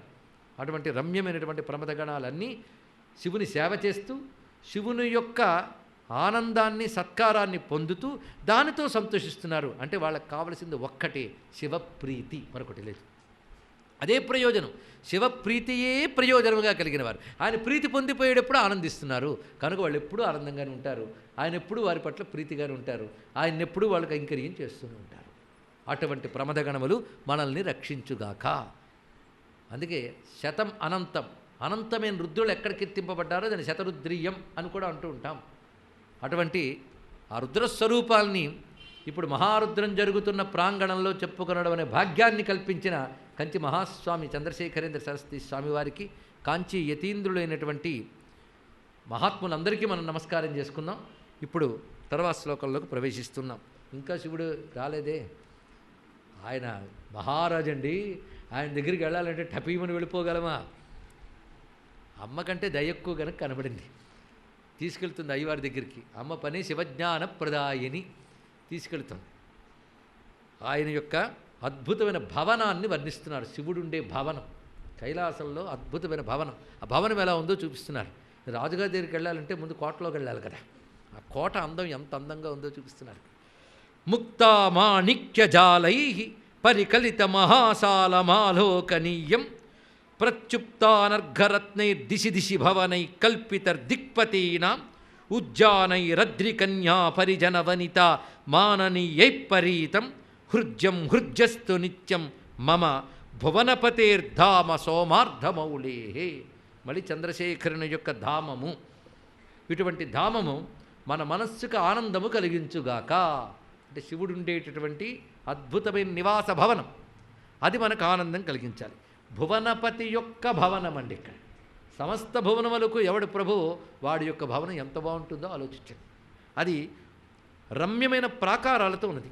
ఆ ప్రాకారాలన్నీ రకరకాల రత్నములతో అలంకరింపబడ్డాయి. ముక్తామాణిక్య జాలై పరికలిత మహాసాలం, మహాప్రాకారం. ఆ ప్రాకారానికి ముత్యములు మొదలైన రత్నములన్నీ వేలాడబడి ఉన్నాయి. ముత్యాలు అని చెప్పడంలో ఉద్దేశం ఏంటంటే శుద్ధ సత్వ లక్షణం ఇక్కడ చెప్పబడుతున్నది. ఆ శుద్ధ సత్వగుణం ద్వారానే ఆ లోపల ఉన్న వాడిని పట్టుకోగలం. ఆలోకనీయం ప్రత్యుప్తానర్ఘరత్నే దిశి దిశి భవనై కల్పితర్దిక్పతీనాం. ఇలాంటి ప్రాకారముల నడుమ ఆయా దిక్పాలకులకు ఆయా దిక్కులు యందు భవనాలు ఉన్నాయి. అంటే తూర్పు దిక్కులో ఇంద్రుడికి, ఆగ్నేయ దిక్కులో అగ్నికి, దక్షిణ దిశలో యముడికి, నిరుతు దిశలో నిరుతికి, పశ్చిమ దిశలో వరుణునికి, వాయువ్య దిశలో వాయునికి, అదేవిధంగా ఉత్తర దిశలో కుబేరునికి, ఈశాన్య దిశలో ఈశానుడు అనబడే రుద్రునికి. ఇలా దశ దిశల్లో వాళ్ళ భవనాలు ఉన్నాయి. ప్రధానంగా చెప్పబడుతుంది. అష్టదిక్కుల్లోనూ భవనాలను చెప్పారు. ఆ భవనములు ఎలా ఉన్నాయి? సరిగ్గా మణిద్వీప వర్ణన మనం చూసినప్పుడు అమ్మవారి యొక్క చింతామణి భవనంలోకి ప్రవేశించడానికి ముందుగా ఆయా దిక్కుల యందు ఆయా దిగ్దేవతలు వారి వారి శక్తులతో కొలివి ఉండడం చూపిస్తుంటాడు. దీని అర్థం ఏంటి? దిక్కులు ఎక్కడున్నాయి? అన్ని చోట్ల ఉన్నాయి. అన్ని చోట్లకు మూలశక్తి ఇక్కడ చెప్పబడుతున్నది అనమాట. అలా ఇక్కడ ఆయా దిక్పాలకుల భవనాలు అనర్ఘమైన రత్నముల చేత అలంకృతమై ఉన్నతమై ప్రకాశిస్తూ ఉన్నాయి. ప్రత్యుప్తానర్ఘరత్నైర్ దిశి దిశి భవనై కల్పితర్దిక్పతిన దిశి దిశి ఆయా దిక్కుల యందు కల్పితమైన నిర్మింపబడిన దిక్పతుల యొక్క భవనములు అత్యద్భుతమైన రత్నకాంతులతో విరాజిల్లుతూ ఉన్నాయి. ఎందుకంటే ఒక్కొక్క దిక్పాలకుడు ఒక్కొక్క కాంతి ఉంది, తత్సంబంధమైన రత్నములు ఉంటాయి. అలాంటి వాటి నడుమ అనేకమైన ఉద్యానవనాలు ఉన్నాయి. మళ్ళీ ఆ ఉద్యానవనాలు ఎంత చక్కగా ఉన్నాయంటే అమ్మవారు కుసుమప్రియ. అటువంటి ఆ తల్లిని పూజించడం కోసం ఆ తల్లి ప్రత్యేకంగా ఆ ఉద్యానవనాల పట్ల ప్రీతి కలిగి ఉన్నది. అందుకోసం అమ్మవారి యొక్క చెలికత్తెలు ఆ ఉద్యానవనాల్లో తిరుగుతూ అమ్మవారికి ఇష్టమైన విధంగా ఆ తోటలు పెంచుతూ ఉంటారట. ఉజ్జానైరద్రికన్యా పరిజన వనితామాననీయై పరీతం. అద్రికన్యా పరిజన, అద్రికన్య అంటే పార్వతీదేవి. పార్వతీదేవి యొక్క పరిజనము అంటే అమ్మవారి చలికెత్తులు. ఈ చలికెత్తులు ఎల్లవేళలా గౌరవిస్తూ వాటిని పెంపు చూసుకుంటూ దగ్గరుండి శ్రద్ధగా చూస్తుంటారు. అలాంటి అందమైన ఉద్యానవనాలు, అలాంటి ఎన్నో ఉద్యానవనాలు అక్కడున్నాయి. ఇలాంటి రమ్యమైన ప్రాకారములు, అద్భుతమైనటువంటి దిక్పతుల భవనాలు, విశాలమైనటువంటి ఉద్యానవనాలు, వాటి నడుమ ప్రకాశిస్తున్నటువంటి స్వామివారి యొక్క దివ్యధామమును మేము ధ్యానిస్తున్నాం. అది మన మనస్సుకు ఆనందము కలిగించుగాక. అంటే ఇవన్నీ కలిపే స్వామి యొక్క చోటు కదా, ఇదంతా కలిపే ఆయన భవనం. అందుకే వాటికి ధ్యానం వల్ల మనకు జరుగుతున్నది ఏంటి? మనస్సుకు ఆనందం కలుగుతున్నది. ఇది మన మనస్సును హత్తుకొనుగాక. మరొకర్థం హృద్యం అనే శబ్దానికి మనస్సుకు హత్తుకుపోవాలండి. హత్తుకుందా లేదా? హత్తుకున్నటువంటి స్వామి యొక్క ధామాన్ని వర్ణించారు. ఇప్పుడు ధామంలోకి వెళ్ళాం కదా, ఆ ధామంలోకి ప్రవేశించగానే అక్కడ ఒక భవనం కనబడుతుంది, స్వామి యొక్క సభాభవనం. ఇంతవరకు చూసినది అనేక ప్రాకారములు, వివిధ భవనాల సముదాయం. ఇప్పుడు స్వామి యొక్క ప్రధాన భవనం. ఇంతవరకు భవన సముదాయ భవనం అనుకుని భావించవచ్చు. ఇప్పుడు భావిస్తున్నది స్వామి సభాభవనం. ఎలాగైతే అమ్మవారికి చింతామణి గృహంలో సభాభవనం ఉన్నదో, ఇక్కడ మహాకైలాస నిలయ అయినటువంటి ఆ తల్లికి ఆ స్వామికి కూడా అద్భుతమైన సభాభవనం ఉంది. ఎందుకంటే ఎంతోమంది ఆయన కొలుచుకుంటున్నారు కదా, కొలుచుకుంటే అంతమంది ఉన్నారంటే సభ కదా, మరి వాళ్ళని అనుగ్రహిస్తూ ఆయన కూర్చోవాలి సభాపతి. అటువంటిప్పుడు సభ ఎలా ఉన్నదో వర్ణిస్తున్నారు. స్తంభైర్జంభారి రత్న ప్రవర విరచితై సంభృతోపాంత భాగం శుంభత్ సోపాన మార్గం శుచిమణి నిశయైర్గుంఫితానల్పశిల్పం కుంభై సంపూర్ణ శోభం శిరసి సుఘటితై శాతకుంభైరపంకై శంభో సంభావనీయం సకల మునిజనై స్వస్తిదం స్యాత్ సదోనః. సదోనః అంటే సదస్సు. ఆ సదస్సు మనకి స్వస్తినిచ్చుగాక. అందులో రకరకాల స్తంభములు ఉన్నాయి, ఆ స్తంభాలకి మణులు తాపి ఉంచారు. అదేవిధంగా సోపానములు ఉన్నాయి. సభాభవనం ఎక్కడానికి సోపానములు, అలా అనేక మందికి ఎత్తైనటువంటి వారి వారి స్థానములకు సోపానములు ఉన్నాయి. స్వామివారి సింహాసనం కూర్చోవడానికి కూడా సోపానములు ఉన్నాయి. ఆ సోపానములు కూడా తెల్లనటువంటి వెలుగుతో ప్రకాశిస్తూ వాటి యందు రత్నములు పొదగబడి ఉన్నాయి. ఆ స్తంభములకు ఆ సోపానములకు మధ్య మధ్యలో గోపురాలు ఆకారంలో నిర్మిపడి ఉన్నాయి. ఆ గోపురాలు పైన బంగారపు కుంభములు పెట్టి ఉన్నాయి. బంగారు కాంతులతో ప్రకాశిస్తూ కుంభై సంపూర్ణ శోభం శిరసి సుఘటితై శాతకుంభైరపంకై. ఎక్కడ మాలిన్యం లేదండి, అప్పుడప్పుడు దులుపుతూ ఉండాలండి, తుడుస్తూ ఉండాలి, అక్కర్లే. అపంకై పంకము లేదు అంటే హృత్పుండరీకం విరజం విశుద్ధం. విరజం అదే అపంకం. అటువంటి అపంక స్థితిలో ఉన్నటువంటిది అది స్వామివారికి చాలా ఇష్టమైనది చోటు. శంభో సంభావనీయం. అది సకల మునిజనై స్వస్తి. సకల మునిజనులు దాన్ని ఎల్లవేళలా సేవిస్తూ ఉంటారు. అటువంటి సభ దాకా వెళ్ళాం కదా, అంటే అద్భుతమైన కైలాసం భవన సముదాయం. భవన సముదాయ మధ్యంలో స్వామివారి యొక్క సభాభవనం. సభాభవనం లోపల అద్భుతమైన సింహాసనం. సింహాసన వర్ణన. న్యస్తో మధ్యే సభాయా పరిసర విలసత్పాదపీఠాభిరామో హృజ్యపాదైశ్చతుర్భిః కనకమణిమయైరుచ్చకైరుజ్వలాత్మా వాసోరత్నేన కేనాప్యధిక మృదుతరేణాస్తృతో విస్తృతశ్రీ పీఠపీడాభరన్నః శమయతు శివయోస్వైర సంవాసయోగ్య. రమ్యమైన సింహాసనం. ఆ సింహాసనం ఎలా ఉందంటే చాలా ఎత్తైనటువంటి 4 కొయ్యలు ఉన్నాయి దానికి. అంటే కూర్చోవాలంటే పాదములు ఉండాలి కదా, 4 పాదములు ఉన్నాయి దానికి. ఆ 4 పాదములు కూడా బంగారు రంగుతో ప్రకాశించిపోతున్నాయి. దాని రత్నాలు కూడా ఉన్నాయి, ఎత్తుగా ఉన్నది. ఇక దాన్ని ఎక్కడానికి కూడా మెట్లు ఉన్నాయి. ఆ సింహాసనం ఎక్కడానికి ఆ మెట్లు తర్వాత పాదపీఠములు ఉన్నాయి. సింహాసనం దగ్గర 2 పాదపీఠాలు ఉన్నాయండి. ఈ 2 ఎవరికో తెలిసిపోయి ఉంటుంది. 2 పాదపీఠాలు. ఆ పాదపీఠాలు పైన మనం చూస్తే స్తంభములు. ఆ స్తంభములు అంటే పాదములు. ఆ పాదముల పైన బల్లపరచబడింది. దానిపైన మెత్తని పరుపు. ఆ పరుపుపై సుతిమెత్తని సౌందర్యవంతమైనటువంటి వస్త్రం పరచబడింది. స్ప్రెడ్ అంటారు కదా, బెడ్ స్ప్రెడ్ లాగా పరచబడింది. అది వాసోరత్తేన కేనాపి, ఒక అనిర్వచనీయమైనటువంటి సౌందర్యంతో కూడిన వస్త్రము పరచబడింది. సింహాసనం స్ఫురించింది కదా, అక్కడ పాదపీఠాలు స్ఫురించాయి, సింహాసనం స్ఫురించింది. ఉన్నతమైన బంగారు రంగు పాదములతో ఉన్నటువంటి సింహాసనం. ఆ సింహాసనం ఎలాంటిదంటే శివయోహ స్వైర సంవాసయోగ్య. వాళ్ళు ఇది ఇరుక్కును కూర్చోవలసిన అవసరం లేదట. స్వైరం ఇచ్ఛతో కూర్చుంటారు. మఠం వేసుకోవచ్చు, కాళ్ళు చాచుకోవచ్చు, వాళ్ళ ఇష్టం. స్వైర సంవాసయోగ్య, వాళ్ళు స్వేచ్ఛగా కూర్చోవడానికి. శివయోహో వారిద్దరికి, శివునకు శివాకు, వారు ఉభయులకి కూడా హాయిగా కూర్చోవడానికి యోగ్యమైనటువంటి సింహాసనం. ఎవరైతే ఆ సింహాసనాన్ని ధ్యానిస్తారో వారికున్న పీడల బరువుని తొలగించుతుంది అన్నారు ఇక్కడ. సింహాసన ధ్యానం మన పీడలన్నింటినీ తొలగించుగాక. పీడలని తొలగితోనే హాయి అని దర్శనం. ఇప్పటివరకు సింహాసనం దాకా వచ్చాం కదా, ఇంకా సింహాసనం మీద ఉన్న వాడిని చూడాలి. అది ఒక్కటే మిగిలింది, అది మిగుల్చుకుందాం. సింహాసనం దాకా వచ్చా, అంత తేలిగ్గా దొరకడు.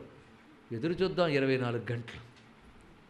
రేపటి రోజున మళ్ళీ ఆ సింహాసనంపై ప్రకాశించేటువంటి స్వామి దర్శనం మొదలవుతుంది. శివ సౌందర్య దర్శన సాక్షాత్కారం రేపు మనకు కాబోతుంది. భాగ్యమైన అంశం.